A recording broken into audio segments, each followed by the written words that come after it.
Okay, hopefully we have sound this time. I think we're back. Should have sound. Oh, I need to send you the link, huh? It should come up that you're live. Did you send it to you? No, just Okay. Yeah, it looks like we're live. It looks like we have sound this time. Little things are moving there. So we're back. Hopefully.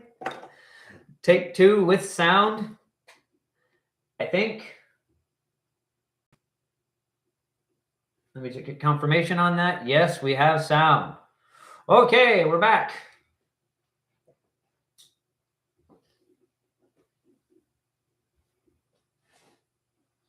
Give everybody a second to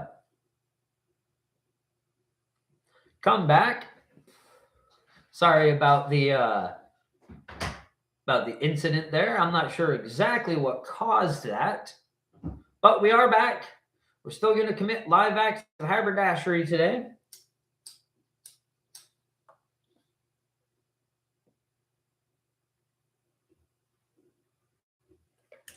So,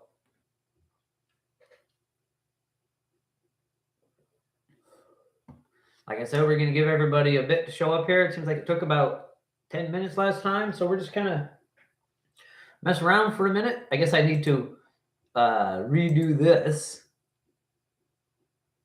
Let's go ahead and delete the old one. Hopefully that's everywhere.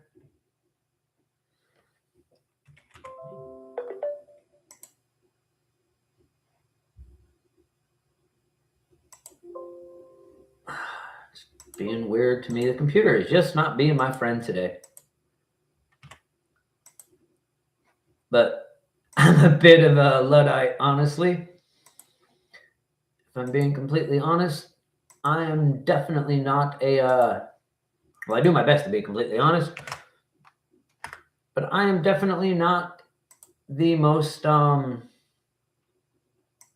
tech-savvy person in the world. Probably noticed that with the editing and stuff that I've done on the channel. It is not my strongest suit. Okay, so we're going to reshare this into Facebook a bit here. Looks like we've got some people showing up. We are still committing live acts of haberdashery today. Reshare this to all the groups that I shared it to for anyone that's trying to get back to us with sound this time. Fancy, fancy.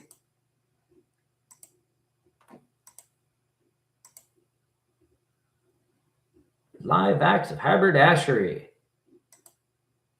And I may have lost my rope pattern, so we're going to go over that again while we're at it.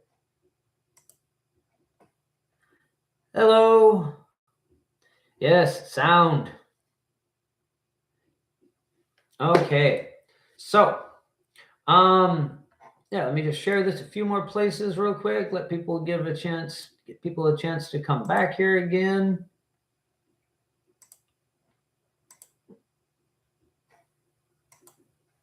All right. Seems like everybody came back pretty quick this time, actually.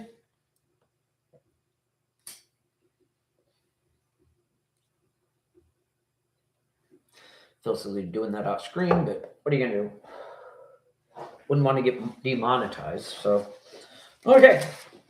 So, like I said, I'm probably gonna have to remake the rope pattern unless this is it right here. Hey, there we are. I don't have to remake it. The key around my neck. The key around my neck. I have a few videos about the enchantments involved with the key that have come up over the years, but essentially what the key is a symbol to remind myself and to announce to the reality around me that I hold the key to my fate, that each one of us are the masters of our own reality. And this is to remind me of that I hold the key to my own fate and what transpires within my existence. Now, of course, we are always interacting with forces outside of ourselves. So we're not completely in control of everything that happens to us, but we hold the key to how we react, how we respond, what we choose to do about those things that happen around us. In fact, I'm very glad you asked about the key. I actually haven't made any episodes about it, and I really should have by now. I've talked about it in other fashions as far as working with the AWA. It's symbolic. Really, anything that you choose to have as your anchor point, because that's what the key is. It's my anchor. Most of the time I have a key on, but a lot of times I'll also wear a pouch, a leather pouch, and I have some videos on that. I was actually thinking about maybe soon we could do a video on that again and talk about making the pouches. I call it a wampum pouch, but it's almost a bad thing to call it because wampum actually means money, and it shows how far the things that I've were taught strayed from the original path. Like, things are different, you know. They called it a wampum pouch and was talking about it being gidge, but wampum just means value. And in a way that makes sense because you keep your valuable things in there. But anyway, we're getting way off topic. I'm just testing my rope pattern here. And we'll get started on that in a moment. Today it is a whiskey and cranberry with ginger ale. I find the lives go better if I have just a little bit of something to lubricate the gears. Last week it was a Coke and absinthe. That was really good, but I wanted something a little softer this week. Okay, so just in case anyone that wanted to follow along has lost their rope pattern, we're going to go over that part again first. It's very simple. You just take the string and put it around to your head, and you tie a knot there. And that gives you how far the bottom part of your hat is going to be. What we're making is a very basic triangle hat, and it's the kinesthetic connection that is important here. Yeah, we're trying to activate our crown chakra with a type of trigger. In this case, a hat that you put around your head, and it tells your brain that it is time to enter a new state. This is your thinking cap. Yeah, this is we're piggybacking on an old cliche here of the idea of putting on your thinking cap, because that's what we're going to do. And so, like I said, first measurement is to know the exact size of your head. Yes, it is. The gap, or I hate using the word gap, but I use it a lot. The veil, the gap between the three planes is getting thinner. The imbalance, that's the proper word. There has been an imbalance in the planes for a long time. And that's part of what we're working on here, is getting ourselves into the proper balance. Our reality, as I've said in previous videos about what's wrong with this reality, our reality is, like I said, off balance. And the funny part about that is we tend to think that humans and our perception is focused too strongly on the material plane. That's an illusion. We are not. We are not focused on what is really going on in the material reality. We are very focused on a concept, ideas. We are fixated on part of the mental plane to the point that we ignore the physical reality around us and will often forget or set aside what the physical material what the actual physical reality that is manifesting is. We will ignore these things because we have a narrative in our head of what reality is supposed to be. This is most often caused by religion. And I don't mean we as in the people that I'm talking to right now. I mean we as in society. We think we're focused on the practical, on the physical, but really we are, all of us, fascinated with narrative, with this idea of what we are. And that is important. Like I talked about in previous videos about having a story. But the story right now is one that says nothing amazing is real. Exceptional things are outside the norm, and that there is this authority that we must listen to, but also that things are controlled and ordered. And none of these things are real. Yeah. We are, in a sense, running from the cognitive dissonance that life is uncontrollable. And yes, like I said, we are slowly working on fixing that through many different ways. With the channel itself and the horde, and I know I just keep doing that. And then beyond, like we're doing our works that way, but also just in general, there is an awakening, a realizing that the world is fantastical, that this obsession with the mundane is not the main focus of reality, and the world is much weirder than we give it credit for. Okay, so let me finish the rope pattern here now that we've been in here a while. So that first knot is going to go right here, and that shows the exact size of your head. And like I talked about when we were measuring this before, there is not a number to this. The math may be the map, but the map is not the territory, even when we're dealing with information. But that's our first bit of information about the hat, is how big the head is that it's trying to get in. And then you're going to add a little bit. I added a finger's worth. It's not real important to be precise with this bit, but about a finger's worth out, make a second knot.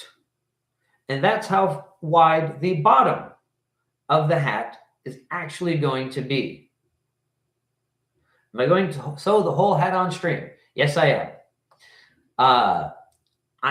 I can be pretty quick at that, and there's actually only one thread in this whole thing. So good thing we're making a hat. Good thing we're making a hat if your head's getting cold. So we get that size there. And then the second one, you want to measure from where the brim of your hat is going to be down. I've decided I want this to be quite a long hat because I like long things hanging off the back of my head. So I chose to make a fairly long one. You want to measure from the front. If you measure from the back, you're going to be off by the full width of your forehead. So you want to go from wherever the brim is going to be down. Okay, so this is your rope pattern. And then from there, we get our fabric. I've got two pieces here. I don't know why I chose to bring two pieces in here to confuse myself, but that's what happened. So now we're going to actually begin committing the actual act of haberdashery. There's a little hole in the side of the fabric there, so let's not use that. I have a massive amount of velvet because I decided that I wanted some velvet, some black velvet, and well, it just kept coming. Everywhere I turned, I found more black velvet. Holes that way too. I guess that's a good reason for me to use two pieces. This one, or at least one of these, it's part of the reason I bought two. I didn't want to spend a lot of time looking at which one was which. But my dog, while she was still with us, got a hold of all of my some of my black velvet and put little holes in it. She really enjoyed biting onto the velveteen stuff. There's one little hole here, but we're just going to go ahead and ignore that. So then our first cut is going to be all the way out here. Ideally, you would have thought to bring some clothespins, because then you could pin that right there and make this whole process much easier. Unfortunately, I did not. So we're going to take this first bit, make a mark there. Just a little snip so we know what's going on. And you probably won't be dealing with as large a piece of fabric as I am. I'm always making things difficult on myself. Anyways, we get that nip cut off. Then we're going to go back over to here. Make sure we got the right knot. Put it in that corner. What breed was my dog? She was a mix, but she was a red heeler Catahoula. So she's in a few of my videos, some of my earlier videos, like the one that has the best with her. Maybe I'll share a link to it in a moment. It's the one about finding where fairies live. And yeah, it's a really good video of her. She was a brindle. Like I said, she was half red heeler, half Catahoula. And what a Catahoula is actually a Native American type of dog from Catahoula, Louisiana. Okay, so then we get this corner and that corner together. Make sure that's right. That looks funny. That's going to be about right.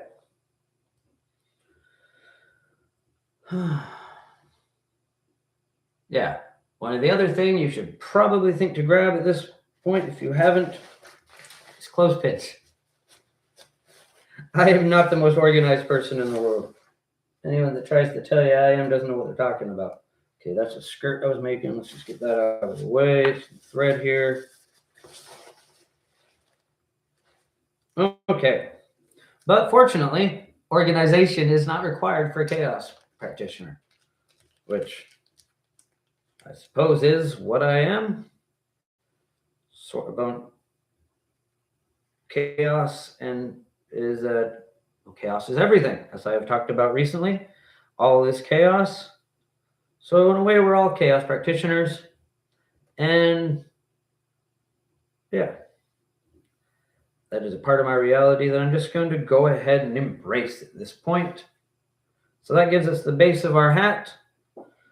Now I can't do all this standing. Oh, hold on. That's the kind of thing that'll get us demonetized. Just a moment. Where did... Oh my. There it is.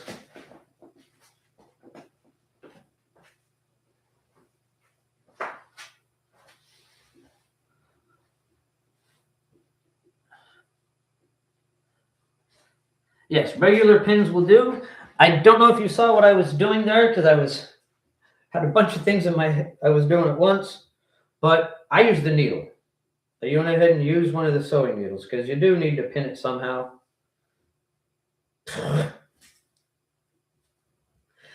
Got a crazy person here trying to commit an act of haberdashery, and it's going a little chaotically right off the bat here. Okay, so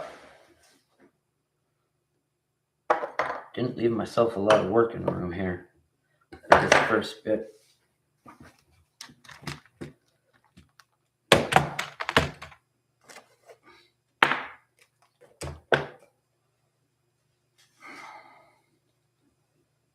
And let's see. Then we want to find that other notch, measure it again if we need to, but I did cut a little notch. There it is. Okay, so what have I done?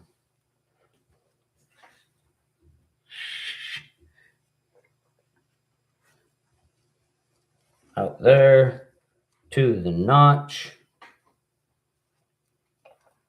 Where's the notch? I lost the notch again. Okay, there's the notch. We want to take that notch wherever we put that measurement in the fabric. You can use the rope pattern again to find it. It's probably the better way to do it rather than what I'm doing.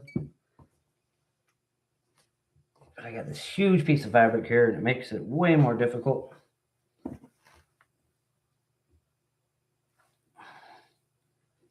Lost the notch again. There we are.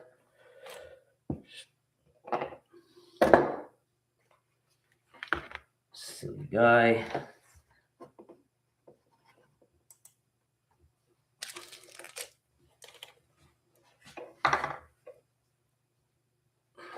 You gotta be kidding me. Okay. Now, as I was saying, what you want to do is take that notch and actually bring it out like so. And that gives us the shape of our hat. Now, one thing about it, the longer it is, the more pointed it's going to be at the end. I'm all wild here. This is what you want to wind up with.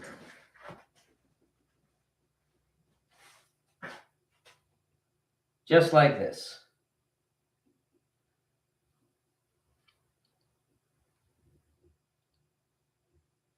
Oh, showing you the wrong side. No wonder.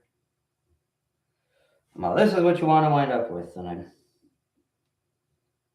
showing you the wrong thing. Okay. So we get that out to where it's, holy moly.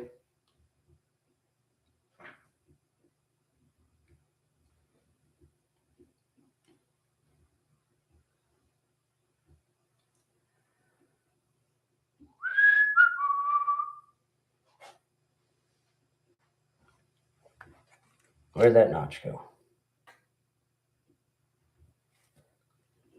This is the most important part. You do want to make sure you get this absolutely right. That's why I keep fussing with it so much.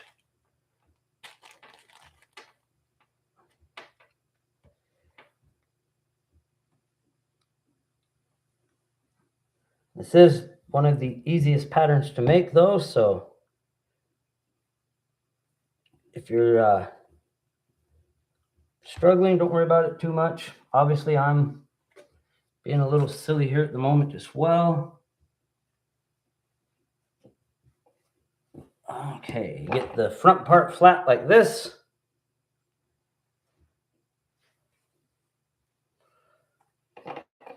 And then you bring it up to just a triangle ending at that notch. Just like, let's see. I didn't really set up to show you the other camera. Hold on. We're not going to be doing any readings today. Let's see if I can get that to come on. There it's going.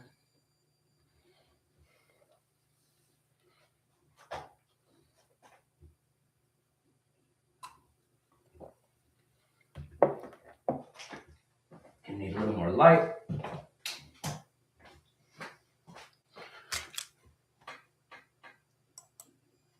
Okay.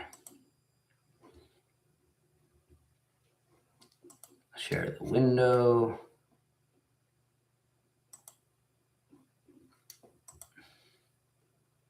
What?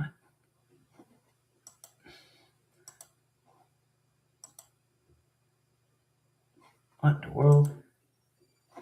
Why? Where is this screen? Why can't I?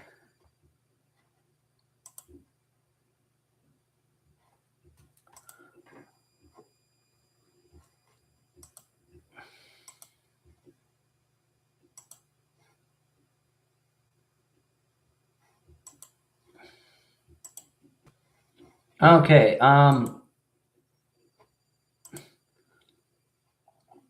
What are you seeing right now? You're seeing that. That is not what you're supposed to be seeing. Yes, the shoelace will work just fine. Some thread. Anything like that. I'm sharing the wrong screen here. Hold on.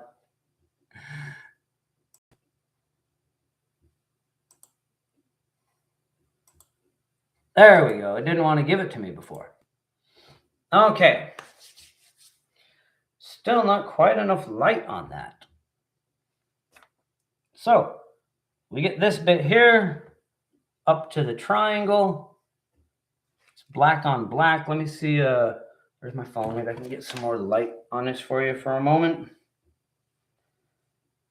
I know I said last week I would fix this particular thing, but then I didn't think we were doing any readings this week, so I thought I had a week. There you go. Just a nice long triangle. And then a sensible person would pin it. So rather than just being silly and not, I'm going to go ahead and be a sensible person, show you how to do it right. And we're going to pin it with a bunch of sewing needles. If I can figure out where I just put the sewing needles. There we are.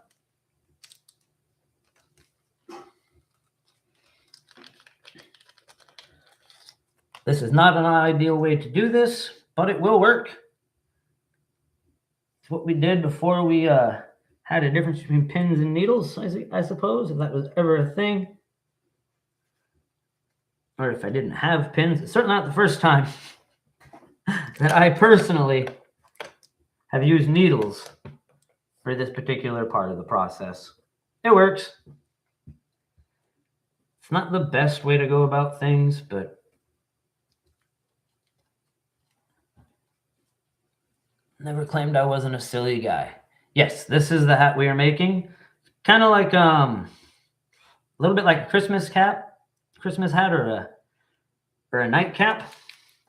Like in the Christmas again, when he says, "And I and my cap had just settled down for a long winter's nap." Most of the time they show him in this kind of hat, only not quite as long. Almost something like a Who might wear, I suppose. Now, this is also the beginning of making a proper witch's hat. But you'd be putting this bit on the top. I have my witch's hat here somewhere. Felix was kind enough to bring it to me. It'd be kind of like the top of this one.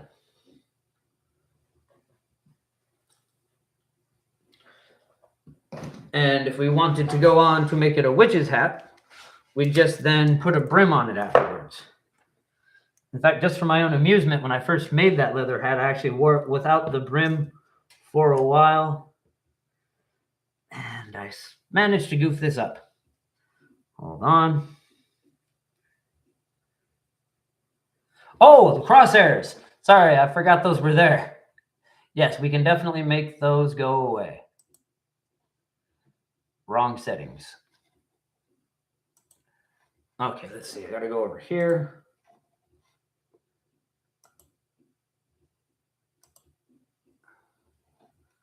Crosshairs off. There we go. Sorry about that. I forgot that. Oh, hold on.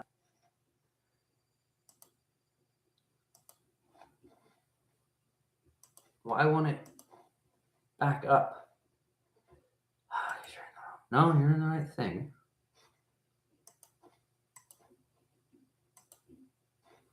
Okay, settings. Let me out of settings. There we are. Okay. Wow. Real professional start to everything today. But, you know, in order to be a sorcerer, one has to learn a lot of different things. One does not have to be an adept at those things. Simply have to be good at it enough to be able to do the things that are required for the spell. I've learned to sew. I've learned to play the flute. A lot of the skills that I've gotten a lot better at drawing, though still something that is a bit of a trick for me to try and draw something that looks like something. Okay, so once we've got that all pinned up and ready to go, we just go ahead and cut right down along that line as straight as possible. Seems like you guys can't actually see what I'm doing just yet. Y'all can't see what I'm doing just yet, but almost in frame. You want to just keep the two cloths as close together as possible.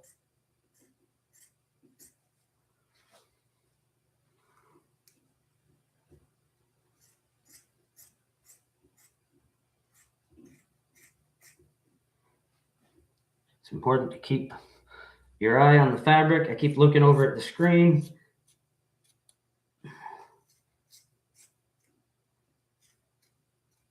This is by far the most important part of the whole thing right here.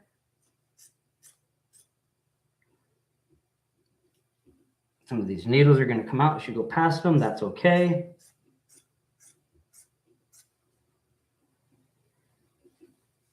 Important part is to keep the line on the line by holding. See how I'm doing here?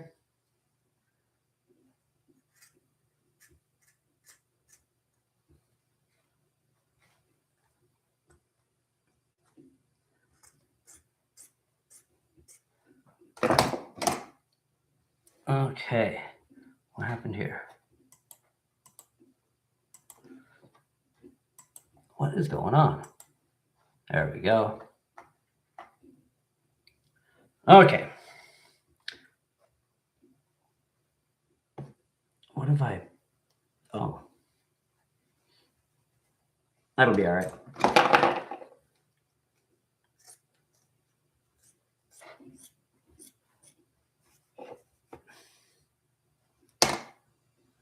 Okay. Now do be careful if you're doing it with needles, like I am, to make sure that you don't lose any needles. Noodles. Okay.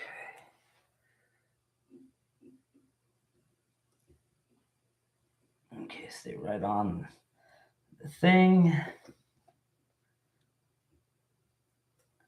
Fortunately, this is a very forgiving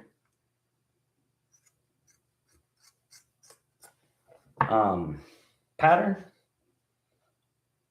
Oof. Did I screw up that bad? That's what I get for trying to do things live, eh? Figures I'd mess it up. Okay, that's okay. It's a little jagged on the end there, but that's all right.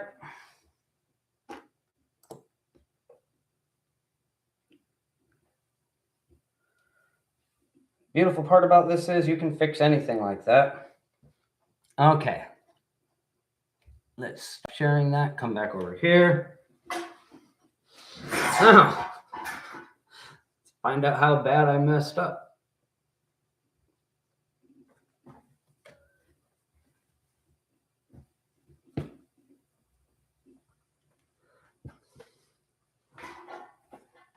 Get this pinned back together.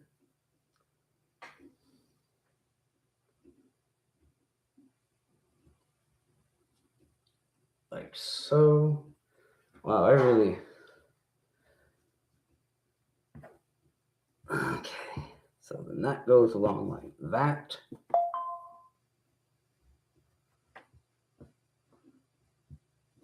Turn this into a comedy channel at this rate.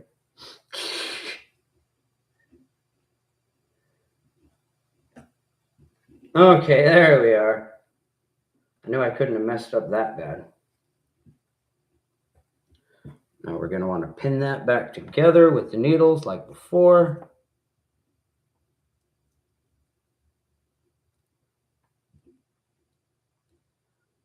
At least at the front and the top. Now, like I said, the beautiful thing about this is it is a very forgiving pattern and very easy to do. Though it may not seem that way as I fight with it here.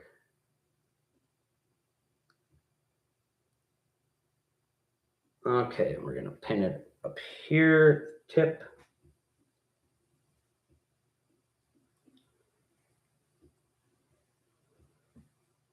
And also, if you chose a velvet like this, if it's not, well, essentially, if it's not high quality velvet, it will roll. And I'm getting a bit of that going on here where it's just kind of rolling on me.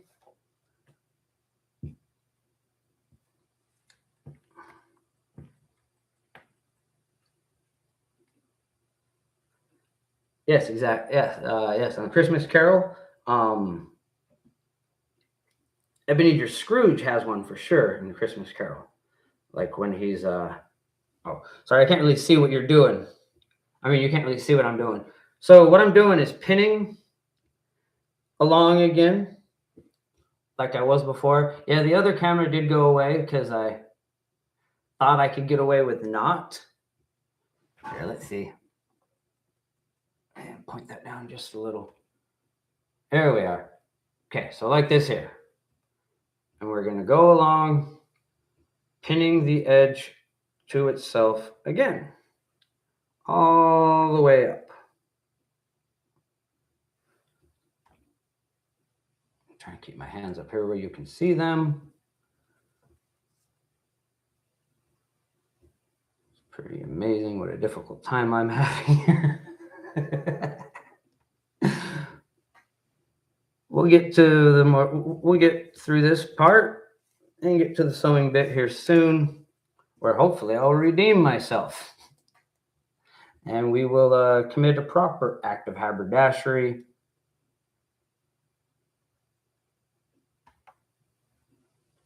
Okay.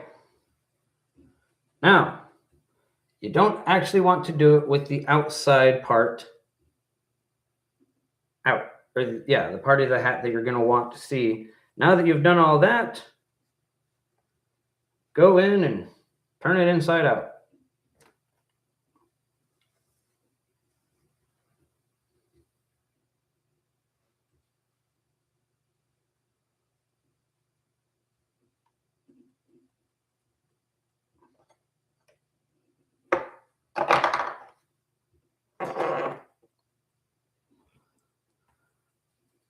All the way up. Because what we're going to want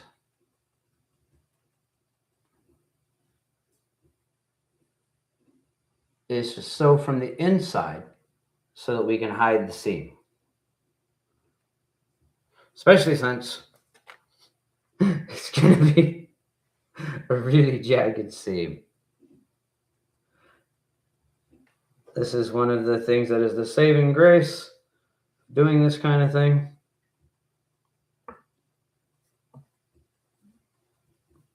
Then pins are just kind of there for the moment. And make sure I haven't gone absolutely absurd and that this hat is actually at least going to work. Yes. Okay. Now for the hard part. And that, at least for me, let's get these needles under control here. Don't need needles everywhere. Is threading the needle itself. I think we're going to try to use this purple. I do have some other colors.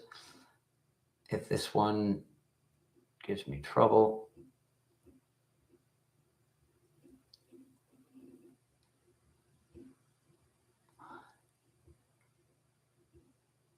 All right. How do you know? First try.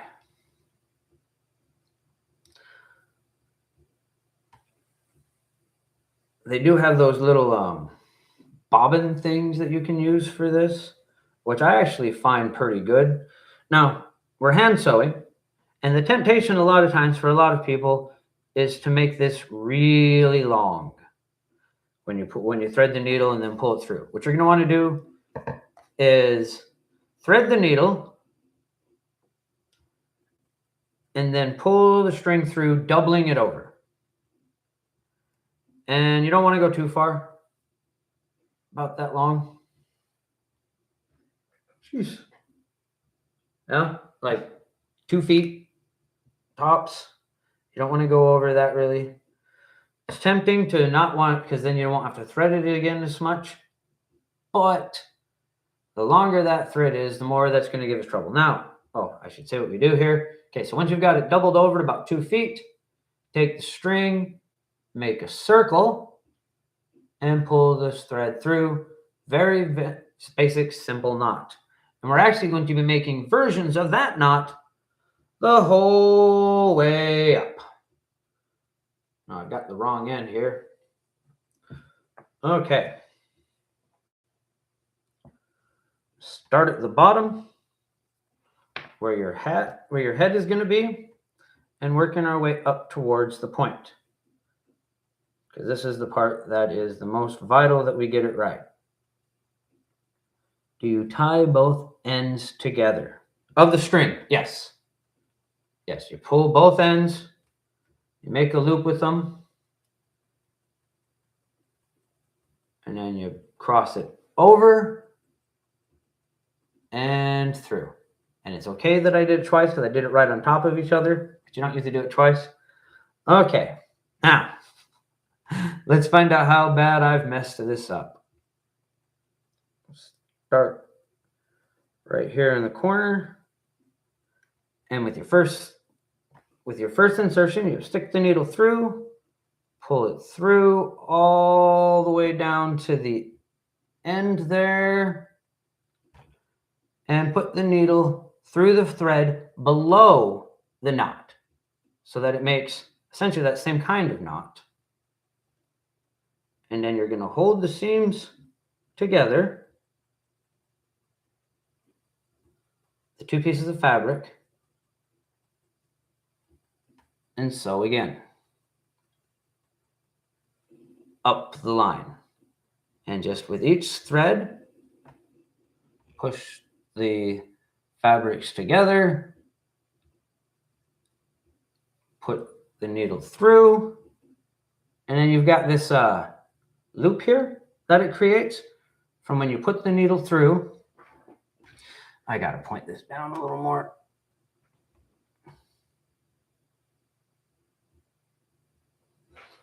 Get over this way.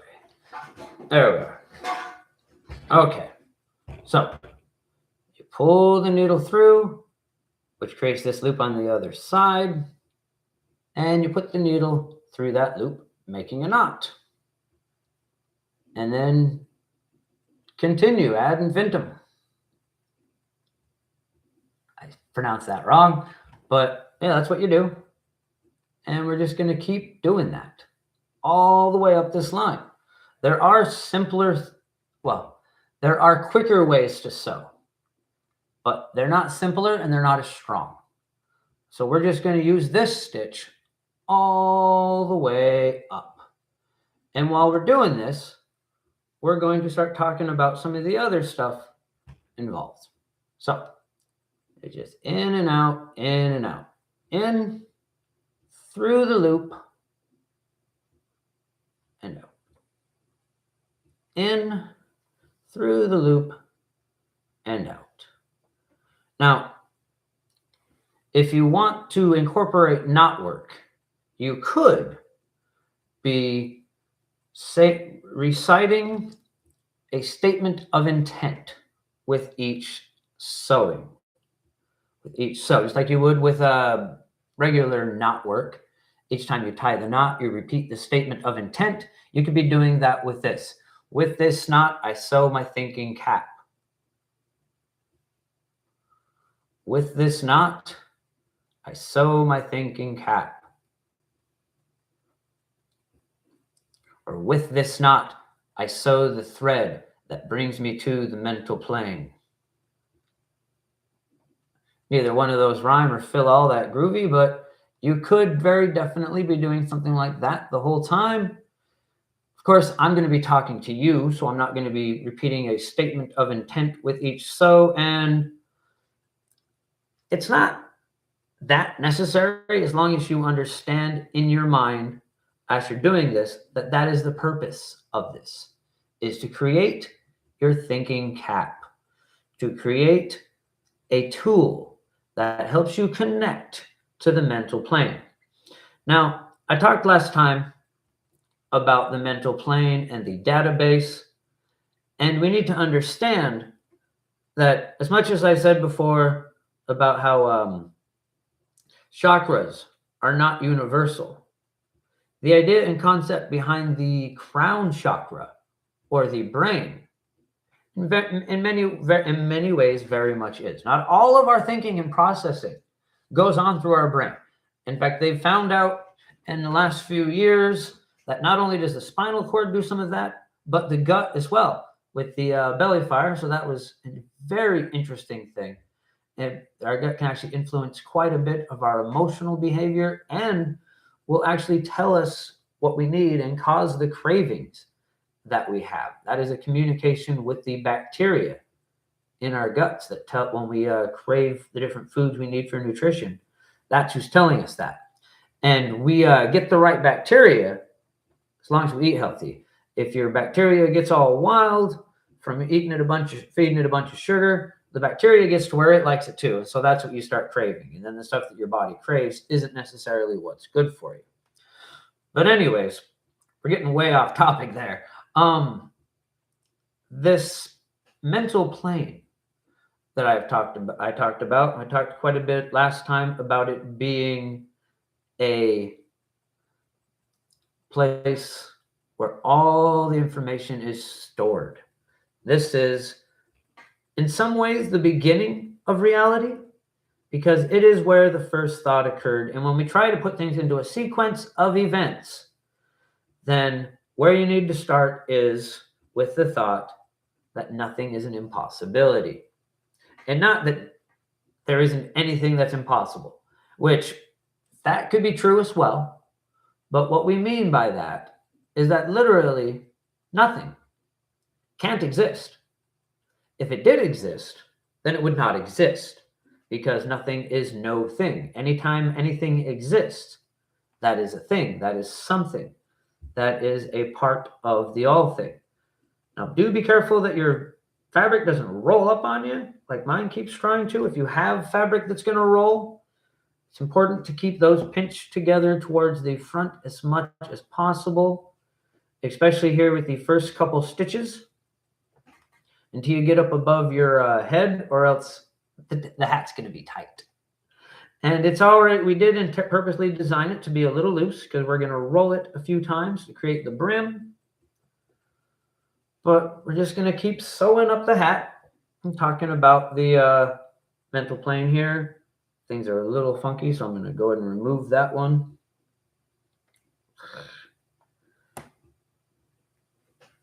Okay. Let's see how this is going. Yes. All right. So this might take a while, especially at this speed. So this is going to be our evening, it looks like. Those of you that are going to stick around the whole time or making a hat with me, maybe you might be faster than me. If you're not new to sewing, if you're able to go faster than what I am, that's okay. Just wait for me when you get to the end, because we're going to be doing a little bit of magical bits when we turn the hat inside out. The rest of it, if you know what you're doing and are faster than me, go ahead, because I am certainly not moving at a high speed here. Partially because we're talking, and partially because a lot of times doing this kind of hat, I'll actually use a different, doing this long of a stitch, I'll actually use different pattern of stitching. But this one is the simplest to understand, the simplest to teach, hard to get wrong, and it makes for a nice seam with this kind of hat. So we're just going to go ahead and keep going along with this, and we're going to sew this hat up to make a thinking cap. And I did make mine quite long because I enjoy long things coming off the back of my head. It's part of the reason I still have some hair on the back of my head, because until it all fell out, I had very long hair. And I'm still not used to the idea of not having no hair on the back of my head. And there's that stuff I've talked about with my ancestors. Like anytime I cut that part of my hair, I actually feel something in my blood asking me where my pride is gone. So I keep doing it because my ancestors clearly want me to have hair back there. It is a traditional haircut. A lot of the Manitous would have a haircut like this. And if you go back and look at pictures of Pontiac, if he's not wearing the like turban looking thing that he wears, he had a very similar haircut as well. Anyways, that's probably where that comes from, but we're getting way off subject. Back to the idea of the mental plane. I talked before about whether or not it is a simulation, and there's a lot of correlation between the database and a simulation, and that it's all bits of information stored responding to a preset.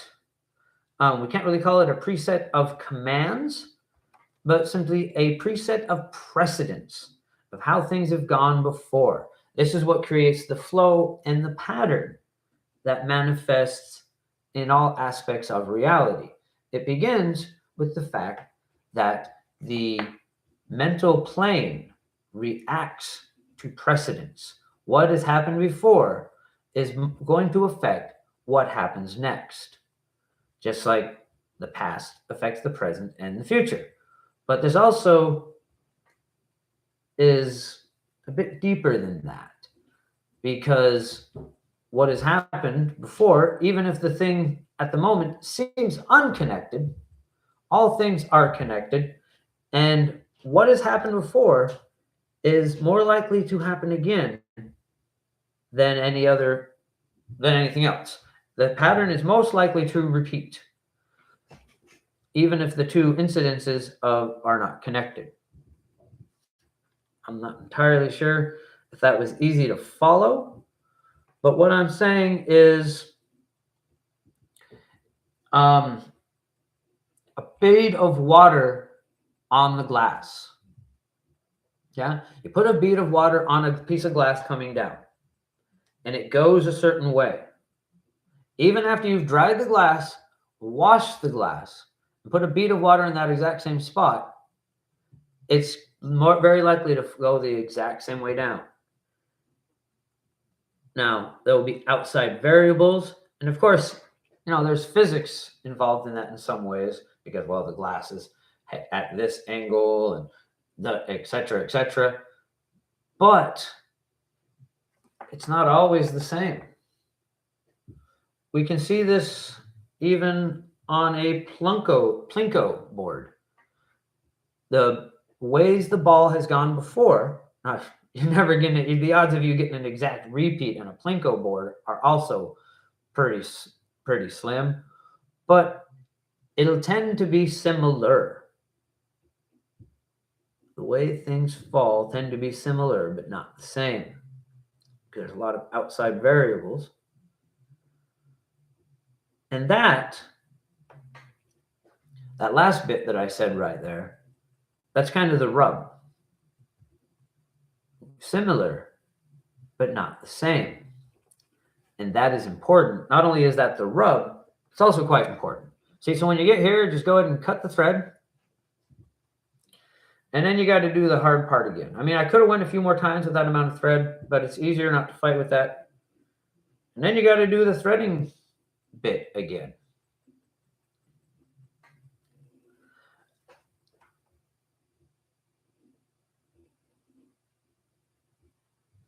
Just want to get a straight eye on the needle, on the eye of the needle, and feed the thread through.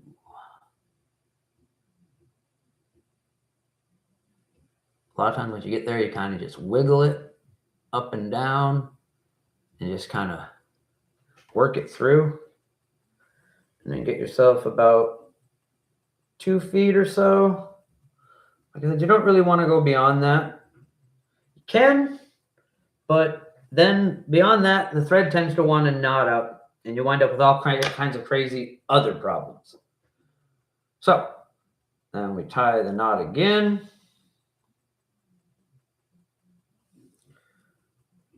Pick up not exactly where you left off, one behind, just to make sure. Technically, you could even go a little bit ahead. So if you don't feel like you need that insurance, you don't have to do like I just did, but I always like to go one behind. And even with the 2 feet, see, sometimes it'll get wrapped around itself. Okay, there we go. Everything's fine. But yeah, the longer the thread is, the higher the odds are it will wrap around itself or get wrapped around stuff, and you'll be fighting with different things. So, as tempting as it can be, it's best to keep the thread fairly short and just retie it every once in a while. The threading of the needle can be a real pain in the butt, but it's worth it in the end. Less of a pain fighting all the other things. Okay, so the database, mental plane. It is very similar to a simulation, but there is a correlation or end causation. Trying to make it sound cool, and my tongue is tipping all over itself.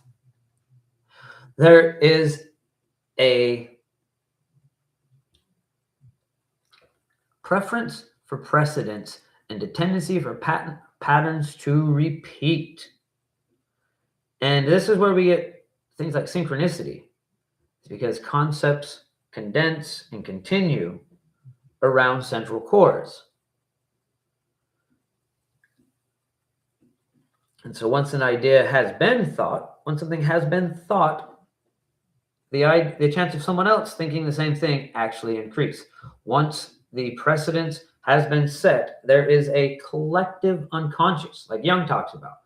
Let's get into that for a bit here. The idea of the collective unconscious, because that is very much what we're talking about here, is that at the very beginning, it started with consciousness. It started with perception. It started with a collection of perceptions that correlated and caused each other to continue. And this collective consciousness is an interesting phenomenon. This is something that is at the center. This is the all thing. This is the mental version of the all thing. All the collected consciousnesses together. Collected consciousnesses. Let me say that in a better way than that. That sounded a bit absurd and did not really get to the heart of what I'm trying to say. So, the collective consciousness that Jung talks about is part and parcel with being human in and of itself. I went ahead and took out all the pins in this because I feel like I'm going to need to guide it a little more. And I'm noticing some things I need to fix. There's some holes in the fabric that I didn't see before. And we're just going to go ahead and cheat those in since they're near the edge. We're just going to keep sewing up the hat here. But I am going to try and cheat those holes in where I can. And we might even wind up shortening the hat some, just to make that work out better. Because you can actually do that with this type of pattern. I just change the angle at all. Once you get past your head, you can totally, as long as you don't go in and then back out, because that's going to look weird. But if you go in and then stay in, it'll just keep that pointed, tapered look. Because that's what we're trying to do here, just to make a long, tapered point. And if you wind up having to cheat in a little bit to fix some errors on the way up, that's okay. We're just going to do that. Like I said, it's a very user-friendly pattern. And we're just going to let that help us instead of hinder us.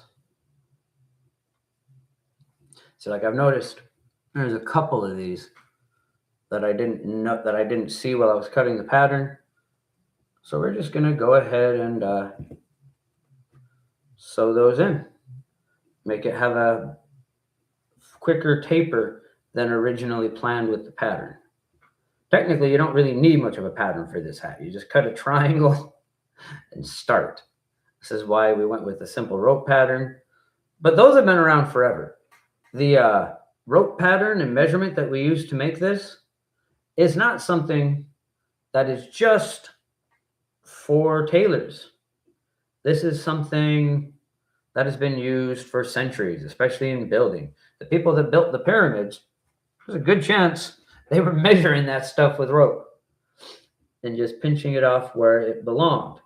Because it's a very accurate system if you do it right. It can be as accurate as any other system, as long as the person has the correct eye and knows what they're doing. And this, once again, proves that though the math is a map, the map is not the territory. We can put it all together in numbers. If we knew all the numbers, if we had all the information, we could, in some ways, do the math of the universe and sort reality out by numbers. But it wouldn't be the truth. It would be a proximity. It would be a shaping thereof, rather than a full creation of, or a full understanding of what is going on. And plus, we're never going to have all those numbers. It's like I've said in the past, for all things, there is an equal and opposite thing. And the sum total of the universe is 0. So yeah, if we get all the numbers, we'd know that it's all balanced out. And in the end, the math says nothing exists because every single thing is balanced out. Every positive has a negative, and I'm not talking about in a good or bad sense, just like positive or negative numbers. But for every action, there's an equal and opposite reaction. For every thought, there's an equal and opposite thought, etc. And yes, it is all on a spectrum, and there is a non-duality to it all at the same time. But that's simply part of the continuation of the paradox. It is both duality and non-duality at the same time. And if that makes sense, then good. Because, well, it only makes so much sense. Reality itself does not play by any particular set of rules other than change. Oh, and this pattern apparently didn't want to play by the set of rules I wanted to put it into. I've goofed this up here. I don't know what it is about putting stuff online, but, well, we'll see how the hat turns out.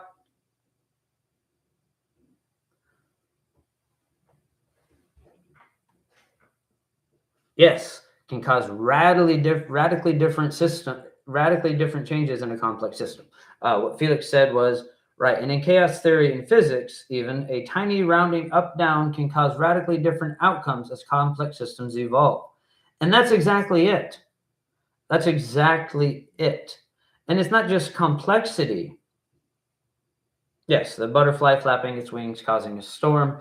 On the other, causing a storm in another part of the world. That is exactly what we're talking about with that sort of thing. But it's not just complexity, it's length of time. I like to think of it as trying to hit a target that you are firing an arrow at. The closer it is, part of the reason it's easier is because those little minute differences of distance, they only matter the longer the shot is. Like if you're just a little bit off to the left, the farther out that target is, the more to the left you're going to be. And if it's like 10 feet away, yeah, you probably still would have hit the target. But when it's 15 feet, now you're a little bit off to the left. The farther out it is, a little more to the left you are. The longer the time scale, the more Small differences matter as things go forward, as the pattern repeats of being a little bit to the left, as the line goes farther, you miss the target by that much more. Hopefully that makes sense. I feel like I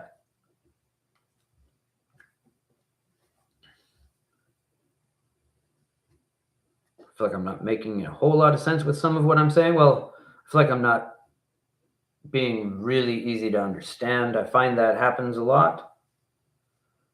Do my best to put myself out there in or to speak in a way that is easy to understand. But a lot of times I'm dealing with very complex concepts.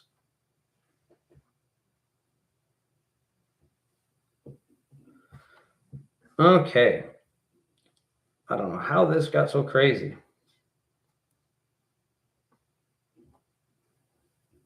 But this hat pattern didn't turn out so well.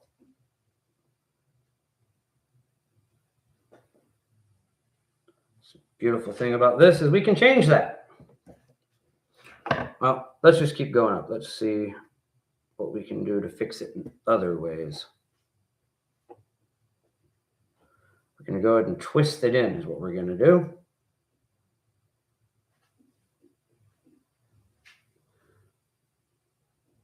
You think I'm being pretty clear? Good. I'm certainly trying to be, doing my best to put it, well, muddle my thinking. This is the advantage of having attention deficit disorder. Muddling my thinking is almost a matter of opinion. Okay, so what we're going to do is we're just going to go ahead and twist this in some. And if you're having trouble getting your hat coming up to a tapering point, you can do the same thing. Just kind of twist in as the pattern continues.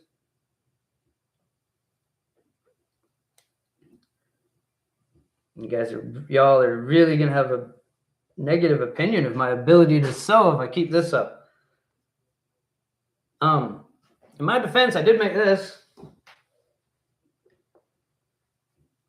Like I said, that's basically, we can make this kind of hat with making this point. And then we just have to put it on a brim. It's actually very easy. So that wasn't the best thing for me to say. In my defense, I made this because, well, I don't know harder than this is. And this is going to turn out better than I'm making it sound. It'll look just fine. It will look just fine.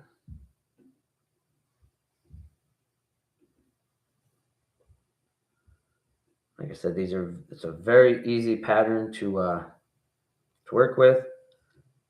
And we're just making it a taper. So if it doesn't want to taper, you can just kind of twist it in. You can even cut it shorter if things start to get too weird. Because the longer the hat, the longer the line,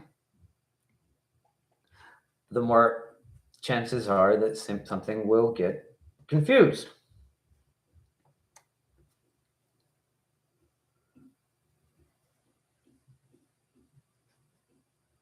This is the same reason when I talk about how jar spells, you need to have the correct ingredients for a jar spell. If you're doing a very basic spell, a very quick spell, like sigil work, you can use red food coloring to represent rose water or dove's blood, whatever it is that you need, because it is in a moment. You are pushing a small piece of energy to create a pattern. And what matters there is the belief of that moment. Truth is in the moment. But it depends on how long that moment is lasting.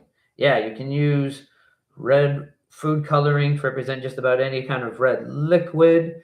You can use mullein leaf to represent a 4-leaf clover or a moment.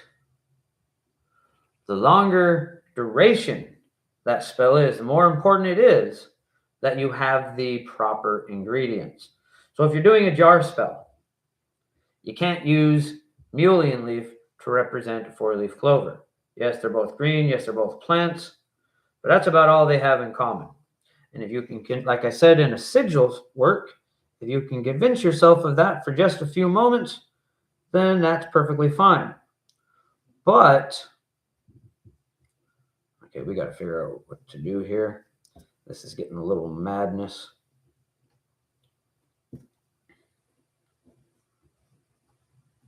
Okay, we're going to have to cut some of this off, make it go into a taper right about here. See if I can get away with that.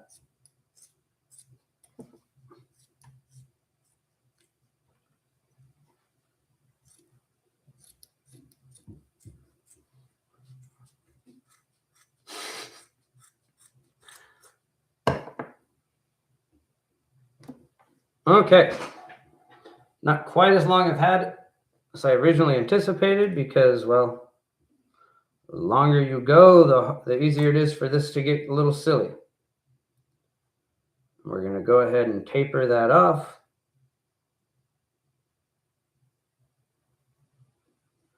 Looks like we're going to need to thread the needle at least one more time.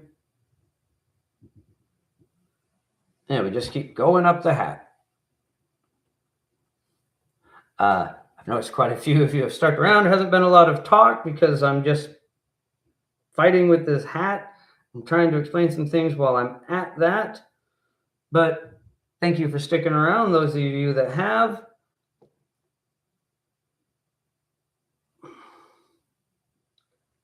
Oh, I hope this works.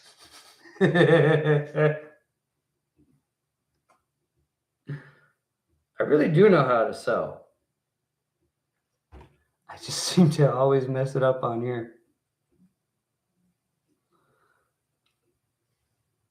Anyways, we're going to be doing a lot more, some more of these crafting stuff on the channel. I think next time I'll do a bit of a test run instead of trying to do something I haven't done for like 8 years, just willy-nilly. But this is so easy. It should have worked. And yes, that's true, Felix. And they turn up a lot here. They turn up a lot here. I had never really seen one before in my life till I came here. But now that I'm here, we found several. But yeah, like I was saying, the longer a spell lasts, the more important it is to get the right ingredients because there are patterns. There are precedent of this being that and that being this. And we can fool those in a moment.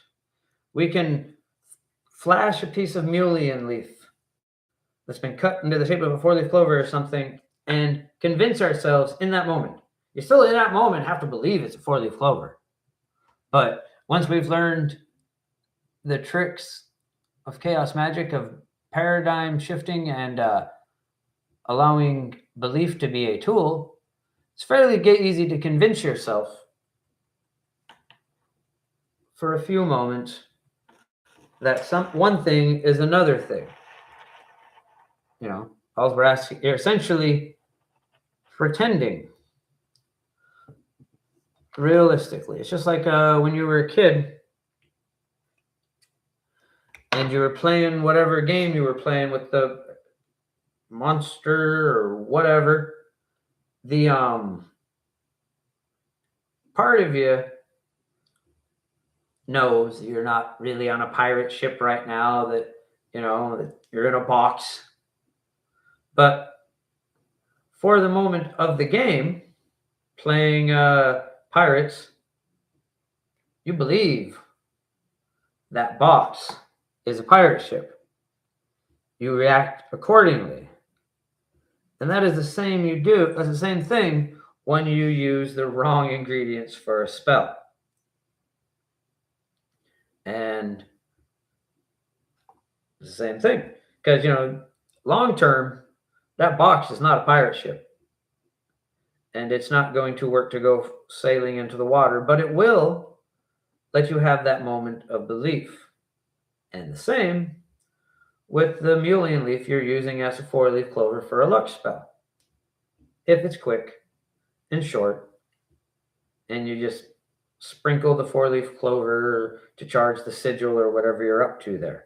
Now, to be clear, you're still going to have trouble if you're actually using the 4-leaf clover as the anchor and you're using mullein leaf.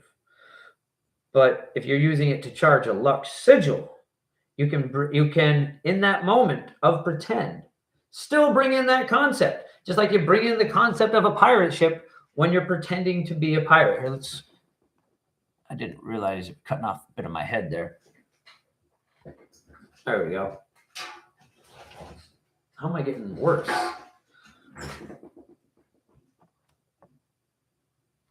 Okay. So since I cut it a bit, we're getting towards the end here. When you get to the end, you just want to go ahead and make sure it's staying tapered.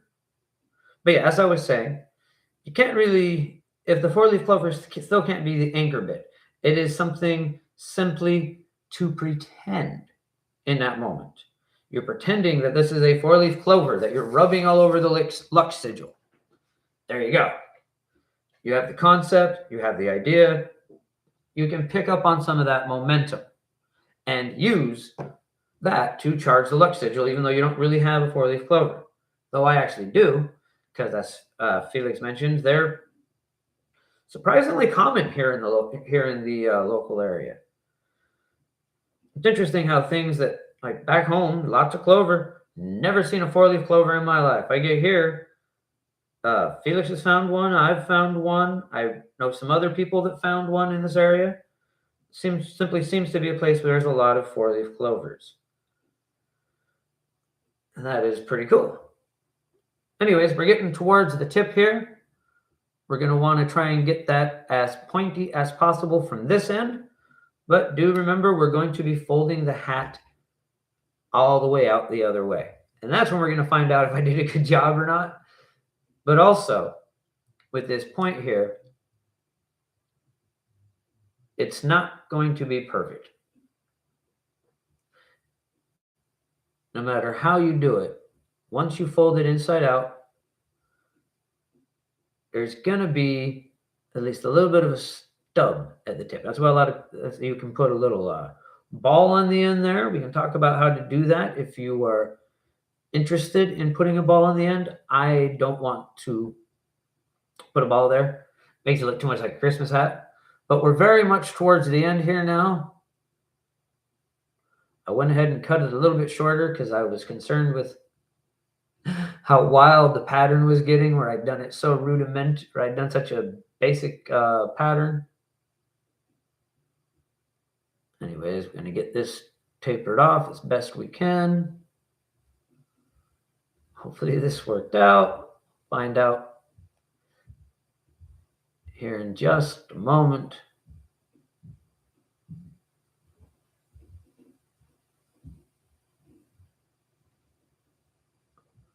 Unless something went really skiddly-wampus, it shouldn't be too bad.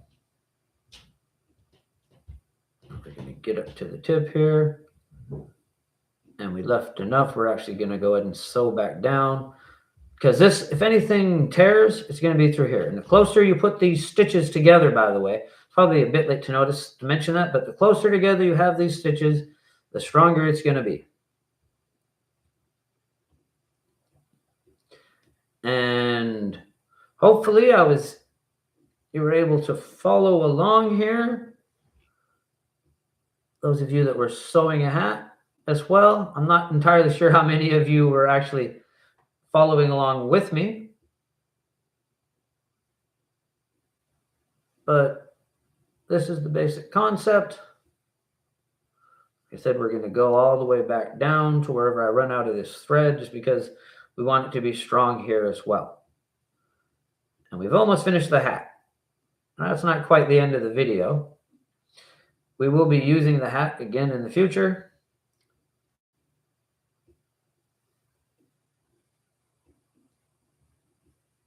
but we're going to talk some about the hat and how to activate it once we get done here.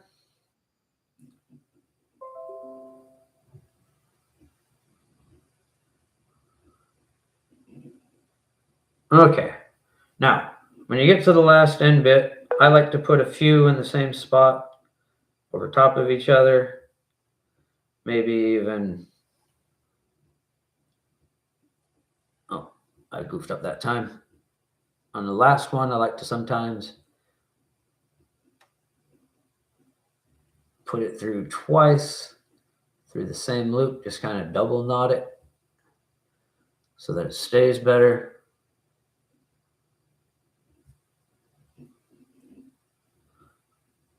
Okay.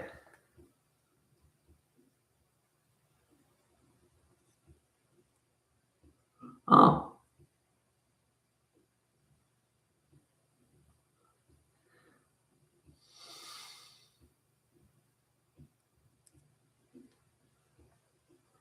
Okay. So that's that. Here's the hat inside out. Now, like I said, those of you who were following along, if you got to this point, I wanted you to wait for me because we want to do just a bit of visualization here. We want to know the purpose of this moment and imagine ourselves reaching up through the hat as we get the last bit, reaching up towards the center of our mind, towards the database. We tend to think of the mental plane as up, as coming up from the crown chakra and up towards the database. And we also have this concept of the higher self involved there because the mental plane is where all begins. It is the center and the core. All is information. Everything is simply variables, bits of information being placed and moving.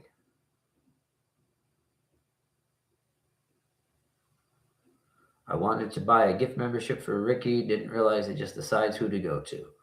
Oh, okay, yeah, I noticed there you gave Max the Mantis a gift membership. I'm not entirely sure what that is. Huh. Anyways, I'll have to look into that. Oh, so we're not quite done here. I already have a bit where I goofed up.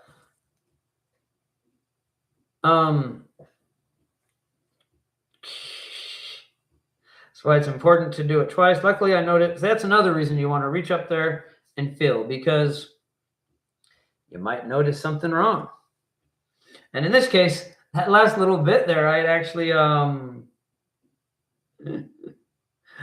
not sewed both sides.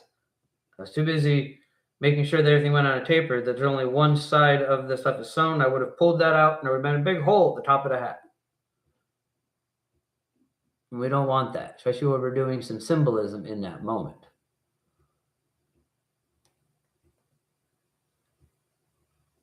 Okay. Get to do this one more time. Like I said, you want to just get good visualization of the eye. See it, and then just kind of work. Work the thread through.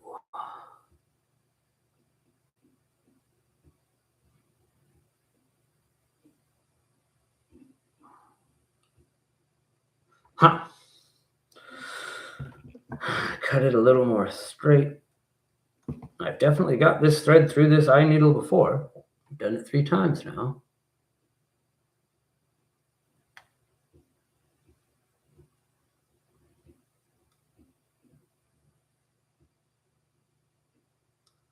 Oh, come on.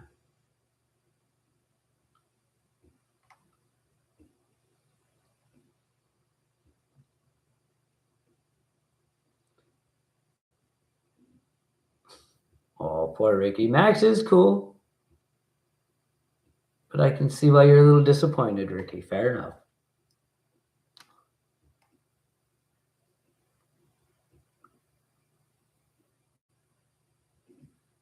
Okay.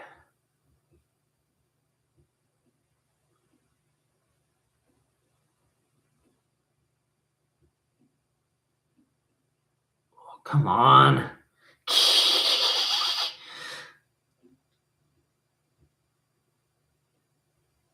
Why is it being so stubborn all of a sudden? Right, maybe that's not the needle. This one got a bigger eye.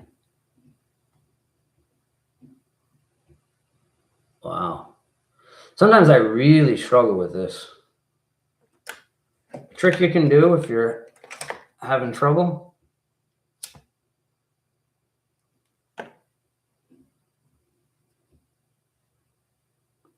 And typically, normally that'll get the thread to be a little, get rid of all them fuzzies. Sometimes it decides to be a dingus. Wow. Okay. This is a good reason to use, a lot of people use dental floss instead of thread.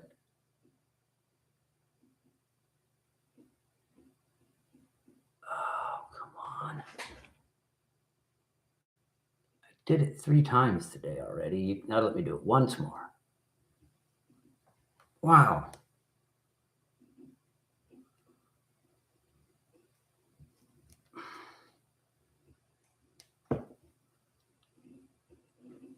I'm really struggling here with this all of a sudden. Oh boy.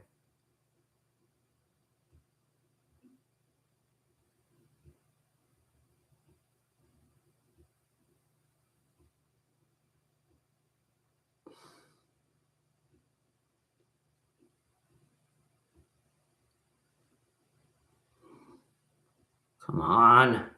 Why can't I do it now?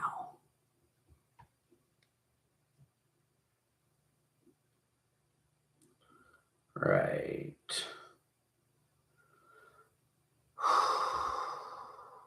Come on.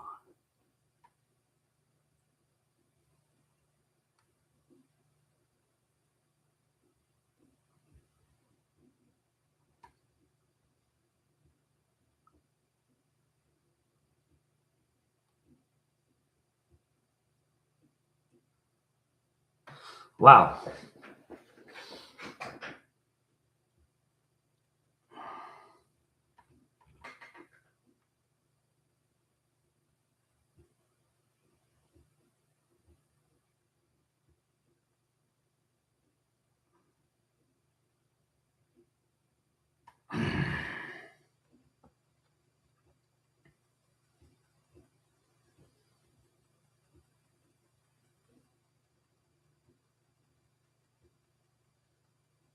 All of a sudden, I'm really having a hard time here. Done it 3 times already tonight, or something like that. I think I'd be able to get it one more time.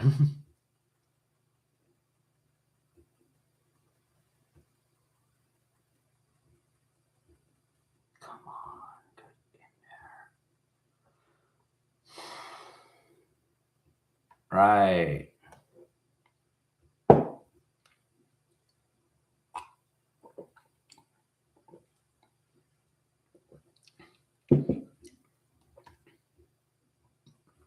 It's amazing how difficult this can be. Now, let's at least try the one with the biggest eye hole.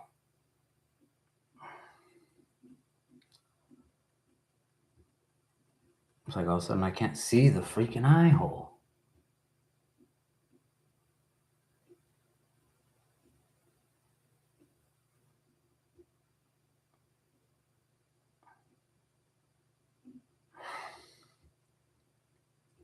Here we go.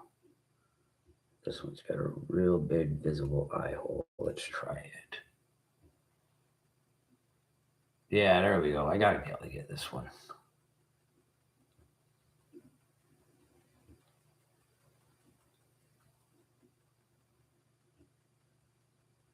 All of a sudden, I can't see it.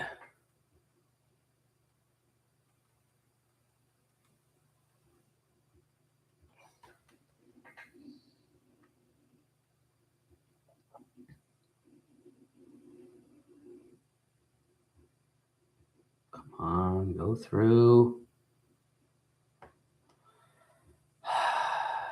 Wow, this is bad. There we go, finally. Nope.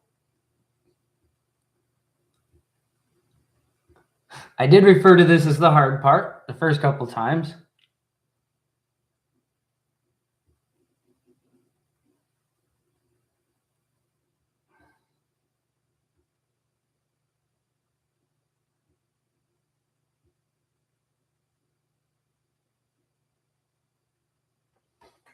I don't understand. Okay.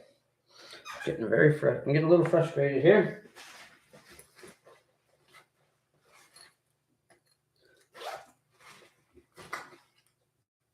We're going to try the thread I have the easiest time getting through there.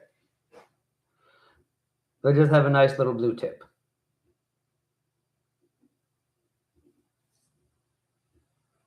Ah, there you go. Then you got it right that time. There you go, Ricky.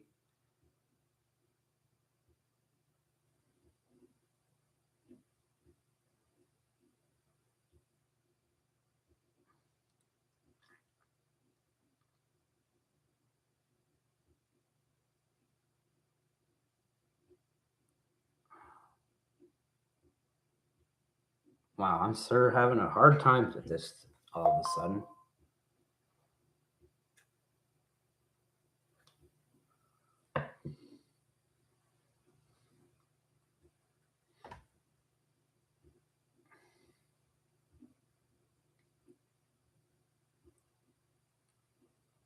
Come on, go through.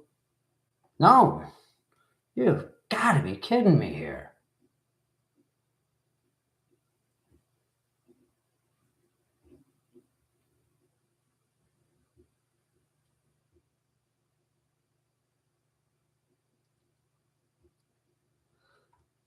I don't even know how many times I've tried now.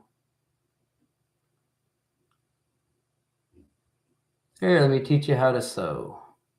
And I can't even thread a freaking needle.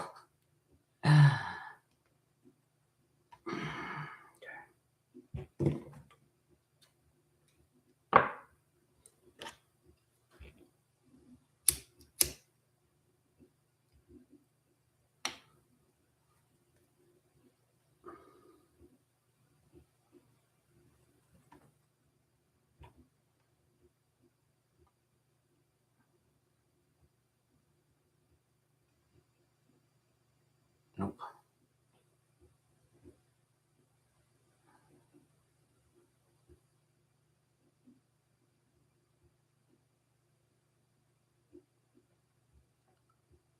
There.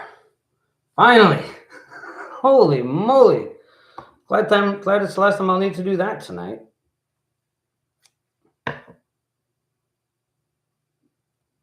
All of a sudden, my eyes were just not cooperating. There was 20 holes. And as much as I have been drinking a ginger ale and whiskey, I have not been putting that much time into it. My eyes are just all of a sudden lost the ability to see that hole for this last bit here. Okay.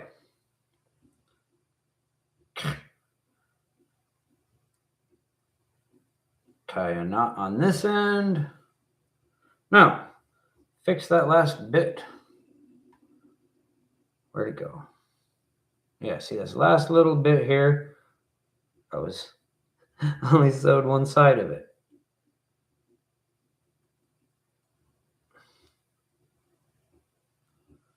Okay, don't want to get it too tight though, because we want to make sure, it's right on the edge where it's supposed to be, so that it's still tapered the way it's supposed to.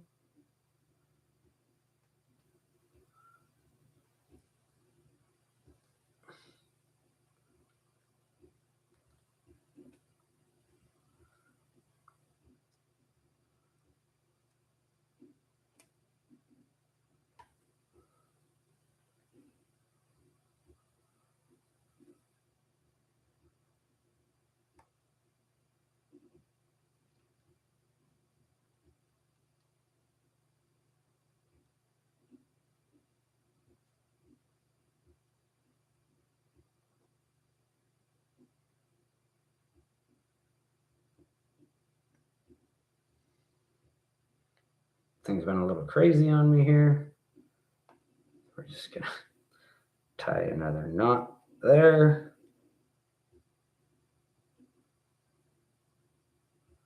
Okay. So I hope at the very least I have gotten the point across that you do not have to be a master sewer to make a magic hat. Like I said, you could be repeating a statement of intent each time you were going down, but the real moment of enchantment will be here in just a moment. Some really weak thread. Okay, so as we turn the hat inside out, I'm going to be reaching up, up, up, up. Make sure there's no problems. Reaching up onto the mental plane and drawing out ourselves.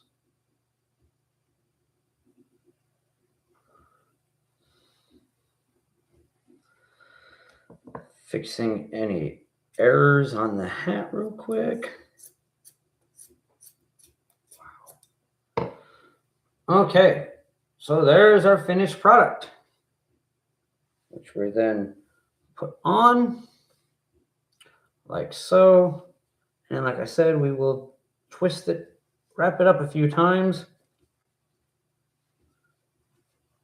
to give ourselves a bit of a brim. And there we are. There is our thinking cap.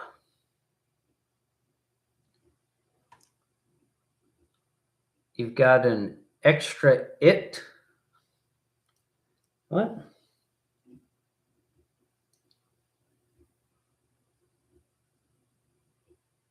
Got an extra it. Oh, you mean the bit that I cut off? Yes, I tried to do that smoothly.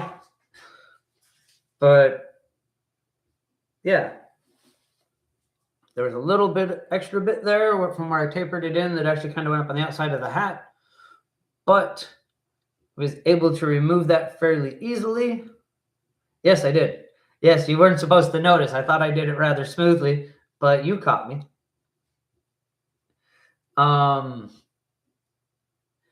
Yeah, so this is the finished product. We've got our little thinking cap here. Let's point this up a little so you can see it better. Voila. Now, you could put something in there to make it stand up if you really wanted. But this is the basic concept of what we're looking for here. Like I was saying, you could technically, if you really wanted to make a witch's hat with this, make sure this robe is good and closed. It's just one more step.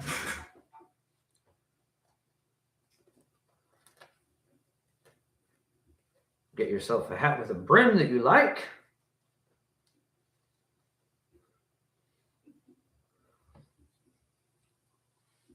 And make one that fits. And this one probably fits this hat.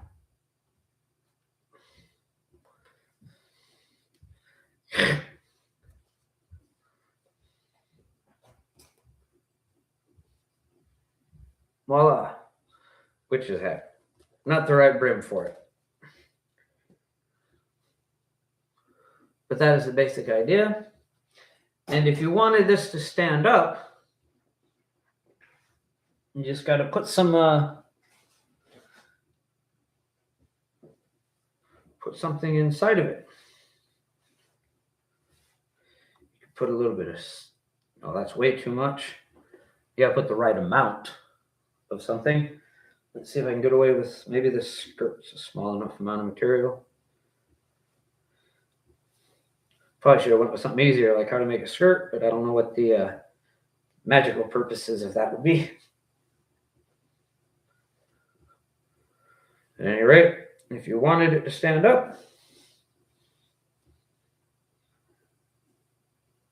you just got to fill it with something.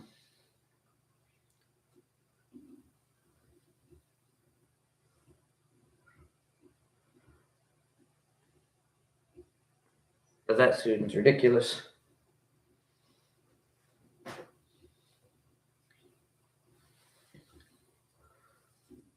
there we are. There's our thinking cap. It should feel nice and tight. Well, not nice, like super tight, but you should feel it squeeze around you just a bit there, so that there is a kinetic or a physical sensation of wearing the hat. And this is our thinking cap. We will be using it to access the mental plane. There will be future videos involving the cap, and we're going to get back into the pendulum hypnosis because that is the most reliable way to access the mental plane.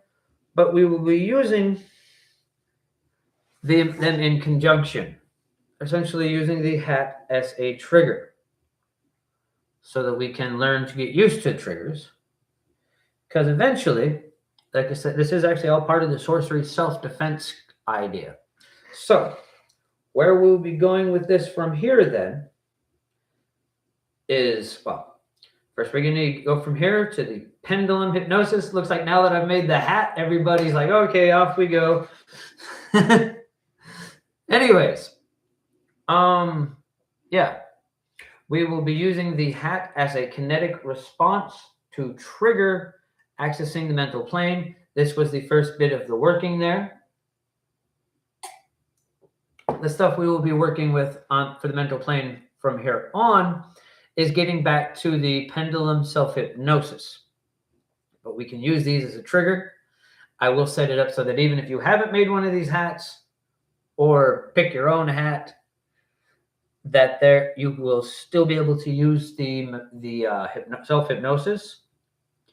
But this is part of that trick. And once we've learned to get used to the trigger of the belly fire scent coming out and triggering the reaction of the chakra and reaching up towards the database, that is what we're working for here eventually. We're working for a full state of controlled frenzy gnosis, which can be used not only for self-defense, but also for spell casting, because even though the belly fire itself, as I said when we talked about it, was destructive, the energy and power of the full gnosis is not necessarily destructive.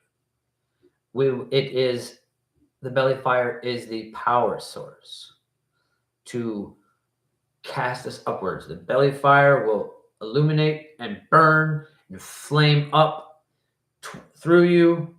That reaches to your crown chakra and causes the trigger to reaction, the mind accessing and reaching up to the mental plane to reach to the higher self, dropping the cords down to the hands,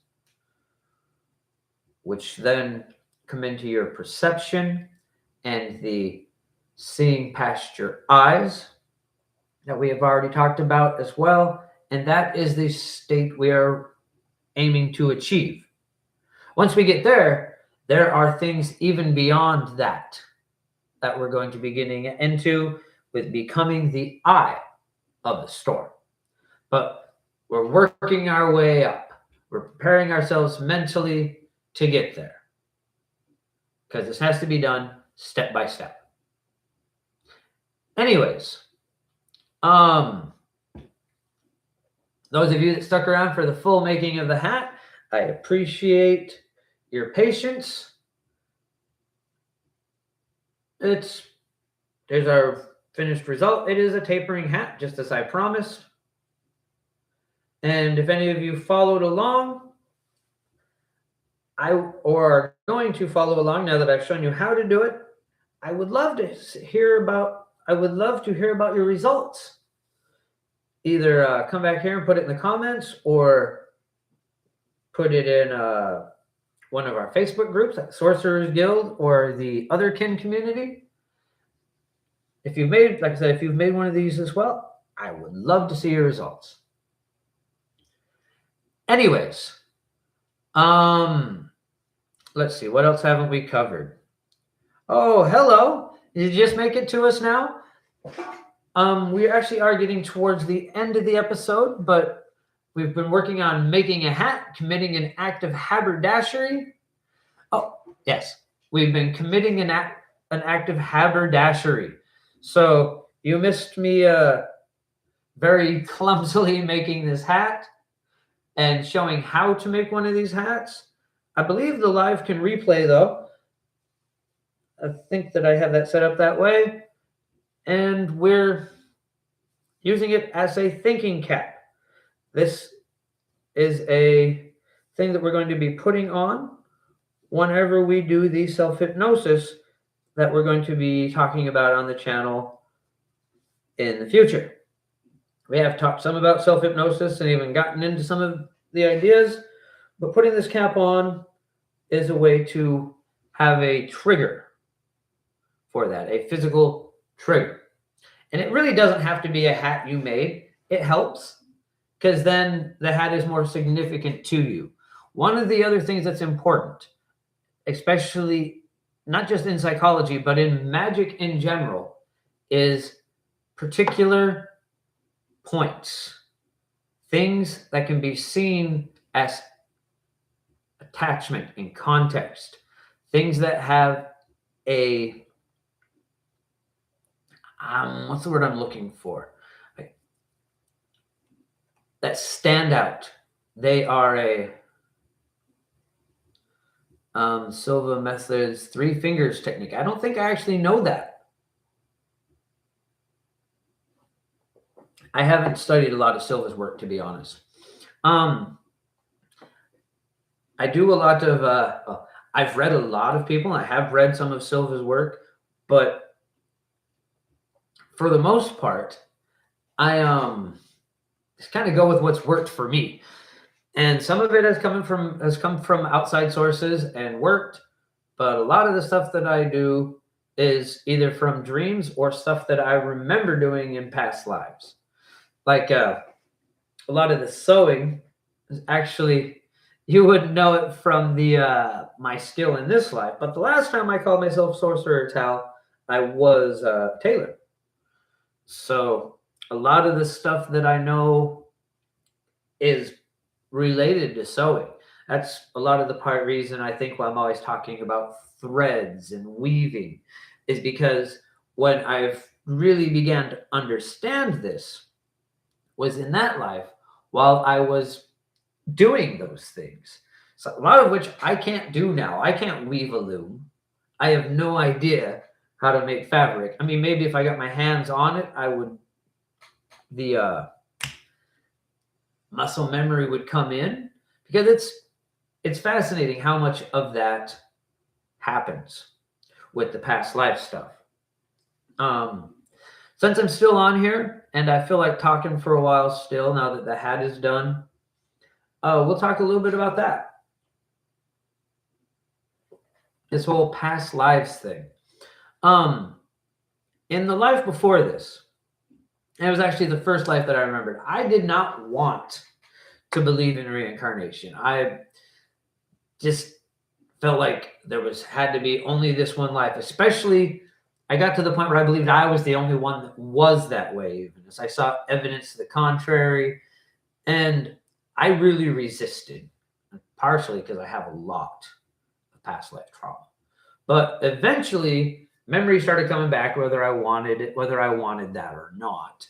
And it's not always all about what you believe. Belief imparts reality. As much as I wanted to believe that I didn't have past lives, that this was it, this was the whole thing, well, I started having those memories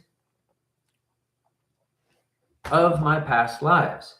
And the first one I remembered was Eric Fryman, which was I was a hippie that died in 1973 in Golden Gate Park. Now, the reason I'm telling you about this is the first memory I had of this was actually during a smoke session. I just, all of a sudden, I'm not there anymore. My uncle, who I was hanging out with, said, all of a sudden, it was like a light switch turned off. I just dropped. And suddenly, I'm in this tent, this army tent. And I look in the mirror, and I've got this long beard, and I'm clearly someone else than who I am. And I'm realizing how messed up I am. and I think to myself, oh, I've taken too much. I've taken too much. And I look in the mirror and I got this huge sheet on my tongue. And and then I thought to myself, no, my people wouldn't do that. And I died. So, yeah, that was the very first memory of that. But then I started remembering other things about being Fryman, Eric Fryman, and different things that happened in that life. No, I don't. And he made some of those things. And that's why I thought my people wouldn't do that, because the people that had that sheet, I had taught them how to do it, and they'd messed up somewhere, or I just straight taken too much. Either way, that was the first memory. And I don't remember the formula, so not everything correlates. But as I began remembering things, I became more and more fascinated with the idea. And eventually, I decided to go to San Francisco and go to Golden Gate Park. And when I got there, I expected to walk into the park and kind of recognize the place. Like, I was thinking I'd just have some immediate response and know where I was, because I've been there so much as Eric Fryman. But I didn't. The place looked completely new to me. All of San Francisco seemed completely new to me. But then, as I was in the park, and I saw some people smoking, and I asked to join them. And then I smoked. And it was some creeper stuff. This was back in the day. Creeper isn't so much of a thing anymore now with the new stuff. But this was before that, and this was real creeper. So even as I walked away, I wasn't feeling anything, and I still didn't remember anything. And then, I had a friend with me that I hadn't told her anything about I hadn't told her anything about the memories, because I didn't know what was going to happen. But as we're walking away, all of a sudden it kicked in that sense memory, that of feeling how I usually felt when I was Eric Fryman last time around, kicked in. And as soon as I started feeling it, suddenly I knew the whole park. I wandered around the whole park. I took and showed her, my friend, where the tent was, walked right there, knew exactly where everything was, gave her a tour of the park. Never been there before in this life. So sometimes it just kicks in. Sometimes it just slips in. Sometimes them old memories just find a way in, because all that information is stored somewhere. Everything we've ever perceived. Going back to the database, the mental plane that we're actually talking about here, it was be talking about in this video, is that information is stored. It is there. It all is connected to the perception that is us. So as we begin accessing the mental plane, it's going to stir some of those memories. But it's like old programming. Yeah, it's like the internet. You have to have the keywords, the key things. You have to have things that click in to cause those memories to stir. Like in the case of me going to Golden Gate Park. Just going there wasn't the right search term. It wasn't the right trigger. I needed that bit more. I needed the things that were really central and core to Eric Fryman. And Golden Gate Park wasn't. That was just somewhere he had been. But discovering the substances that he and I both enjoy, reconnecting with that made the connection. That made that point of reference. That's what I was trying to say a little while ago. Specific points of reference. And we're going to get more into that. Well, we talked about with the key we talked about earlier. Hopefully, who was it that was asking about the key? Just a moment.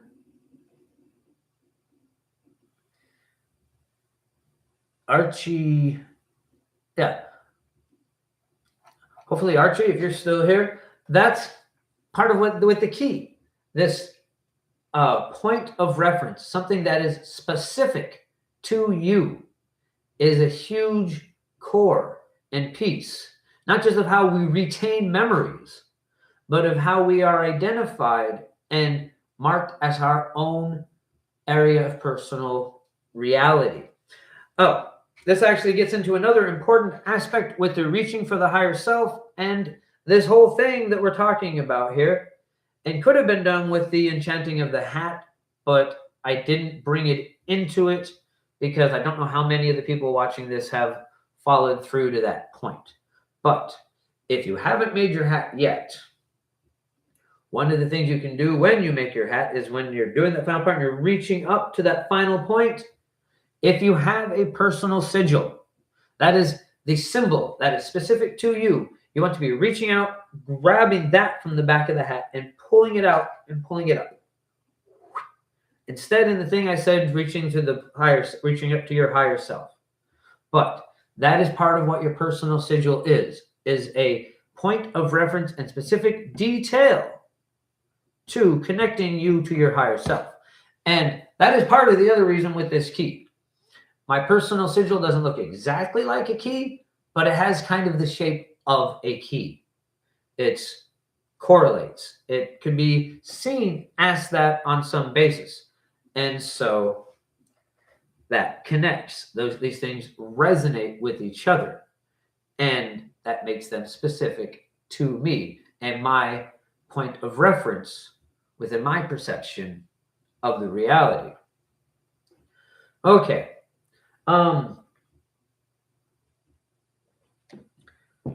Talking about the mental plane, it's fascinating to me that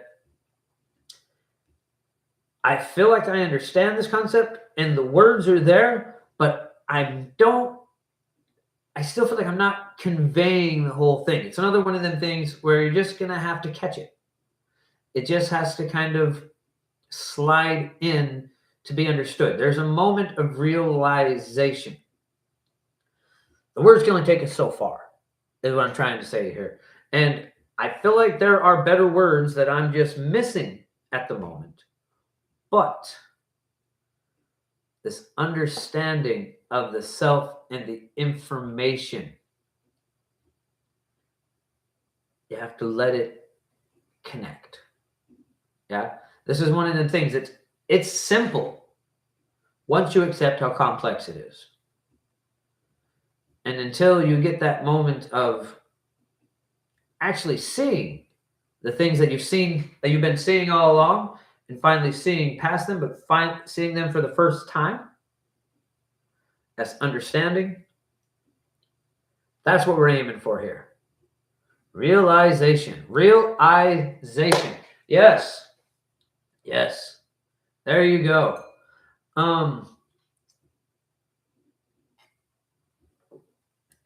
Still searching for the right words here that I want to say. Ironically, with the mental plane, this is the place where we're most looking for them right words. Because this is where words are, right? This is where concepts form, is on the database, the mental plane. But the most I can leave you with at this time is perception follows precedence, forming patterns that perpetuate the existence of our reality and how it manifests in each individual case.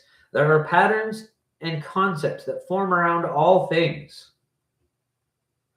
At the core, reality is a collection of information that moves. Information in motion is energy. When energy condenses around a single core, we get the physical plane. And all of it exists as a simulation. But there is no one doing the simulating. There is a collection of thought that becomes energy, that condenses into physical objects. And this is energy passing through a screen, passing through a concept, a moment, condensing. It is just programming. It is a matrix of concepts and information, a field of energy moving and condensing that we are trapped in. There is no difference between reality and a virtual reality, except for that one is created by a singularity, not a singularity, that's not the word I'm looking for. One is created like, there's a programmer, but with the full reality, it is the collection of all consciousness that creates the controls of the program. It is that collective unconscious. Oh, I almost forgot about that part. We were talking about collective unconscious. And then we get this things through specifics, things that correlate and are contained inside of each other. And when Carl Jung talks about the collective unconscious, he's talking simply about the field created by human consciousness. And that is a thing. There is a collective consciousness of simply all human thought. There's a collective consciousness of all thought within the chaos maze community. These become specific and contextual and can be refined down. But there is also one for the humans. There's one for wolves. There's one for deer. And that's where we get a lot of the idea of the totems. Because we can see the collective consciousness of deer because it is outside of us. This is where we get the idea of the deer totem, the deer spirit, rather than individual deer souls or wolves or anything like that. And we have that ourselves, but we are inside of it. So we can't see it as clearly. And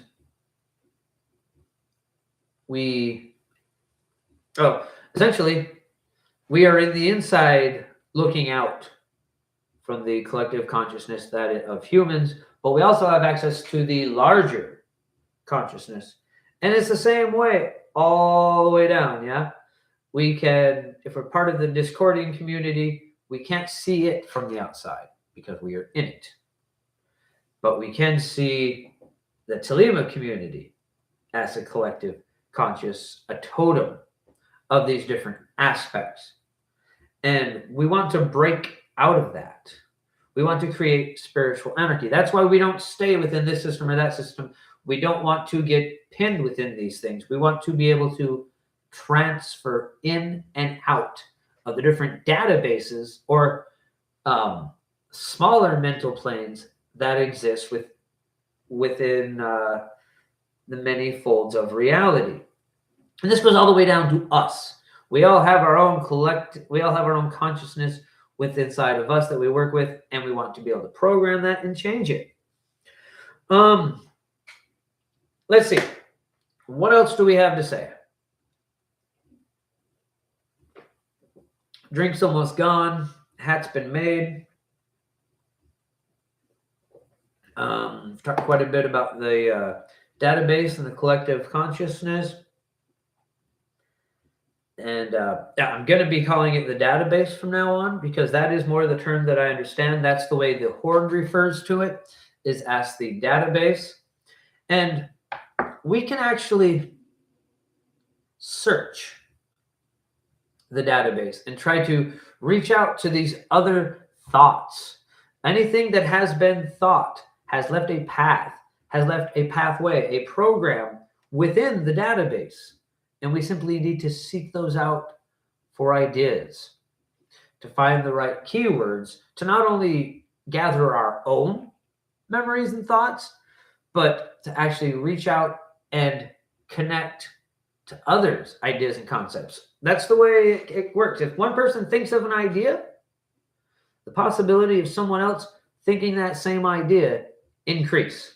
That's why we've all had this happen, where we've come up with some cool idea for an invention or a book or a movie or whatever. And then a couple years later, it comes out. Exact same idea, exact same thing. It's just that someone else felt that path of idea, the same one you picked up on, but they had the potential to actualize it.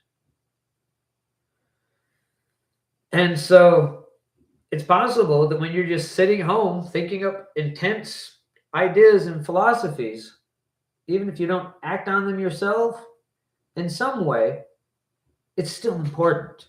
You're still pioneering a thought process, a pathway to program reality that hopefully someone else who has the potential to actuate it can then come along and follow your mental reasoning, even though they'll never have any idea you had anything to do with it. But you cleared the path. It's like you loosen the jar on the pickles, right? The next guy to come along and try to open up the pickle jar, they don't know you've loosened it, but it makes it that much easier for them to open. Okay. Hopefully that last part made some sense, because there's a lot going on there about how spells work. This movement of the collective unconscious and affecting things and making pathways open. That's a lot of how spell work itself actually goes from one moment to the next, is by creating the proper pathways for things to manifest. And that often takes the form of directing the collective conscious in one way or another. Yes, exactly, Felix. Like how many different people invented calculus about the same time, all around the world, had no connection with each other. You could say the same thing about pyramids. These are pyramids built all over the world, but also is a pretty obvious design. Stacks up on top of each other, and it's going to get smaller, as it goes up. It's a fairly obvious design. Calculus, however, is not obvious. And lots of people pick it up at the same time. And it shows the connection of all things. And it's probably going to be someone more like you. You're more likely to connect with the thoughts of someone who has similar thoughts to you, has a whose mind vibrates on a similar frequency to your own. You're more likely to pick up on the things that correlate with them. So, the people that all realized calculus around the same time, they probably have other things in common as well. Anyways, let's see, what else do we want to get at here?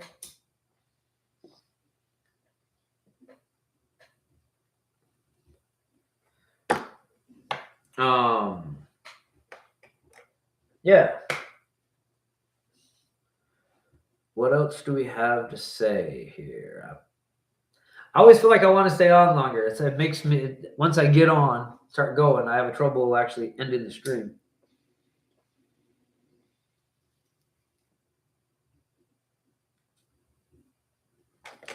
But the hat's been made. The drink has been drunk. Pretty sure I have a lot of you are not the same people that were on when we was doing the hat. We're kind of started over again. Looks like right after the hat, a lot of people like, okay, the hat's done, and they left, and a bunch more people showed up. So, does anyone have any questions for me about any of my projects that I've done recently? I do have a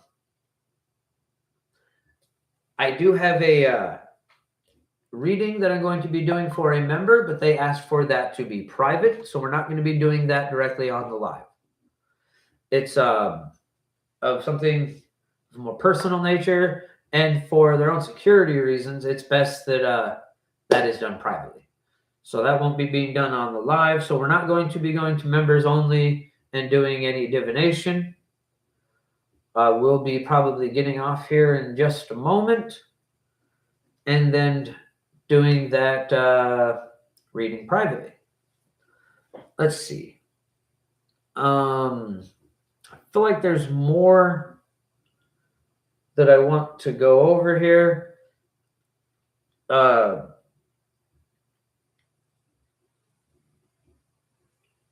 Yes, actually, the hat can definitely be added to improve or make more specific. I'm probably going to be putting some kind of better brim on mine, for example. Just rolling it up a few times doesn't, I don't know. Yes, yes, I did mention traveling to places in your in dreams a while back, and I saw your comments on that at the time. I think I did respond to some of that on one of the first lives right after that. But you are correct, is you are the one that was talking about how the time is not necessarily going to correlate when you're talking when you try to contact somebody through their dreams or any type of work where you're looking at the picture. It is correct that the timing is not necessarily going to match up. The reason that I talked about the time matching up in that video is because in that particular case, you're both aware. So it's easy for it to happen with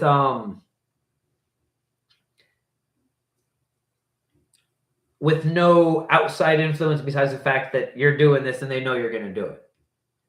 So that's why we're looking for the times to match up there a little more. The other ones can be significant, but the more the other person knows about what's going on, the more you want to look, the more synced you want to get it. So if you were doing this experiment with someone who didn't know, and then they said, "Hey, I thought about you yesterday," it wouldn't matter what time they thought about it. It would still be a success. It would still be a registerable success. And totally valid. But like I said, in the particular experiment where I was discussing, where they both know, as much as it could be magical still, there's a lot of possibility for mundane things. So you want to get that extra level of sync. Now, dreams at that point, that's another matter. Because just telling someone you're going to make them have a dream about you does not work in and of itself. It can, but if you've been working with them, even if they know you're doing a thing and they have a dream about you, that's still a success because they've caused the imprint that carried through the subconscious to get a dream. So that's still a success if we're going to the point of dreams, which I don't think I said in the video, but this is a good correction for that. That is still a success. Well, all the way back up to 9 people. Cool. Let's see. What else do we have going here? Make sure I'm drinking. Oh, the whiskey's all gone. At least that I have out here, but I got a little more soda at least.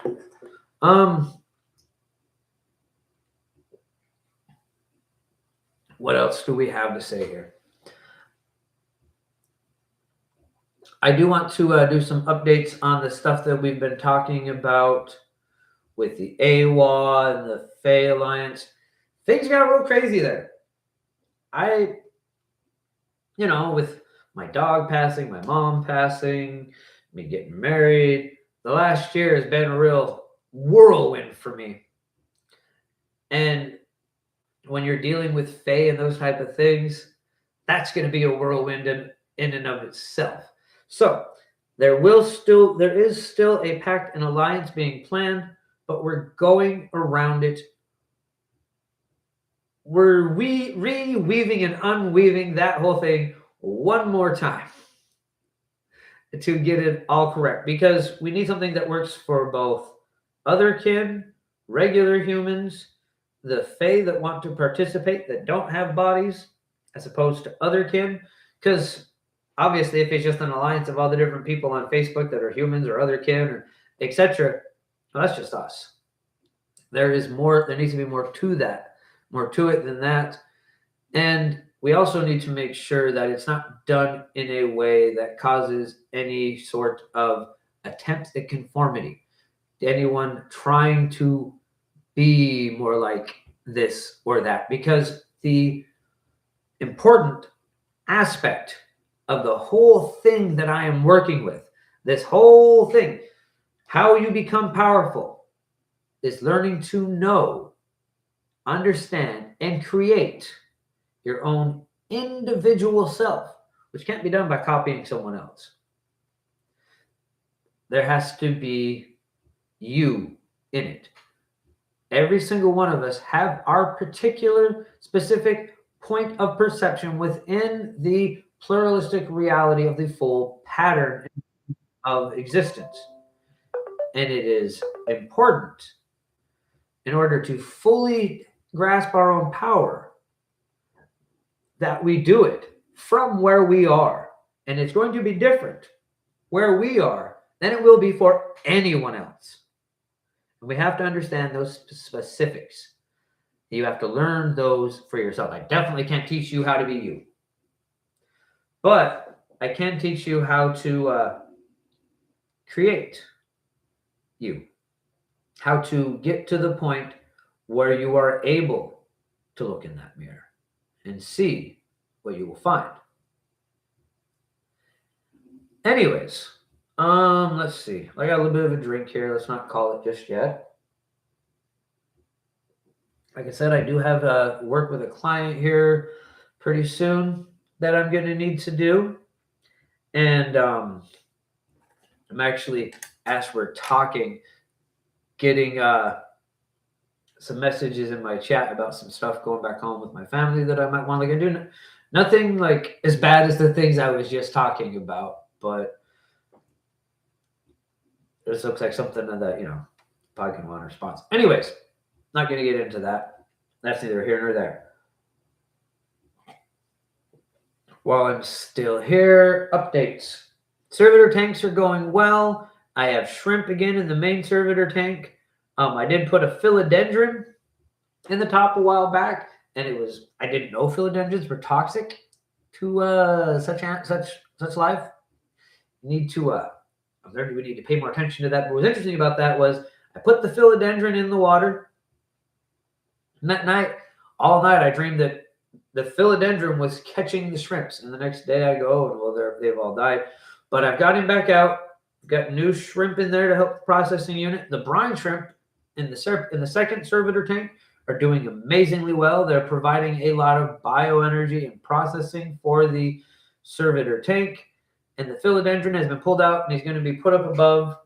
We got some more tank stuff going on here. Hopefully some of them sea monkeys that I just talked about, or brine shrimp, are going to wind up in that tank. Right, let me get out of the way. That tank there with the green dyed water in there. It's brine water. That's actually one of my crystal gardens. I need to find out how much dye they can tolerate and what salinity I can get away with, just still creating the evaporation and the crystals like I had before, but having it at a rate where I'll get the green crystals for what I'm trying to do and not kill off the brine shrimp if I put them in there. I know there's a possible solution because the Great Salt Lake does this itself, and that's where brine shrimp come from.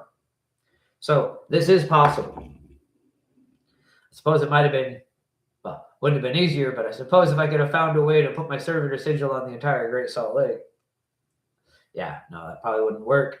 The power of the lake, it's been there for a long time. They can't just put a sigil on it and override all the previous precedents of what that lake is. So, fun thought, silly, wouldn't really work. Anyways, that's the update with my servitor tanks. We will get back to the AWA Alliance soon. We're going to go back to that name, I'm pretty sure. But ultimately, the idea for such an alliance shouldn't be buried in the past. Shouldn't be buried in the past of I was this in a past life, I was that in a past life. And neither should it be wrapped around the idea of species. So we're trying to come to grips with that. The idea of leaving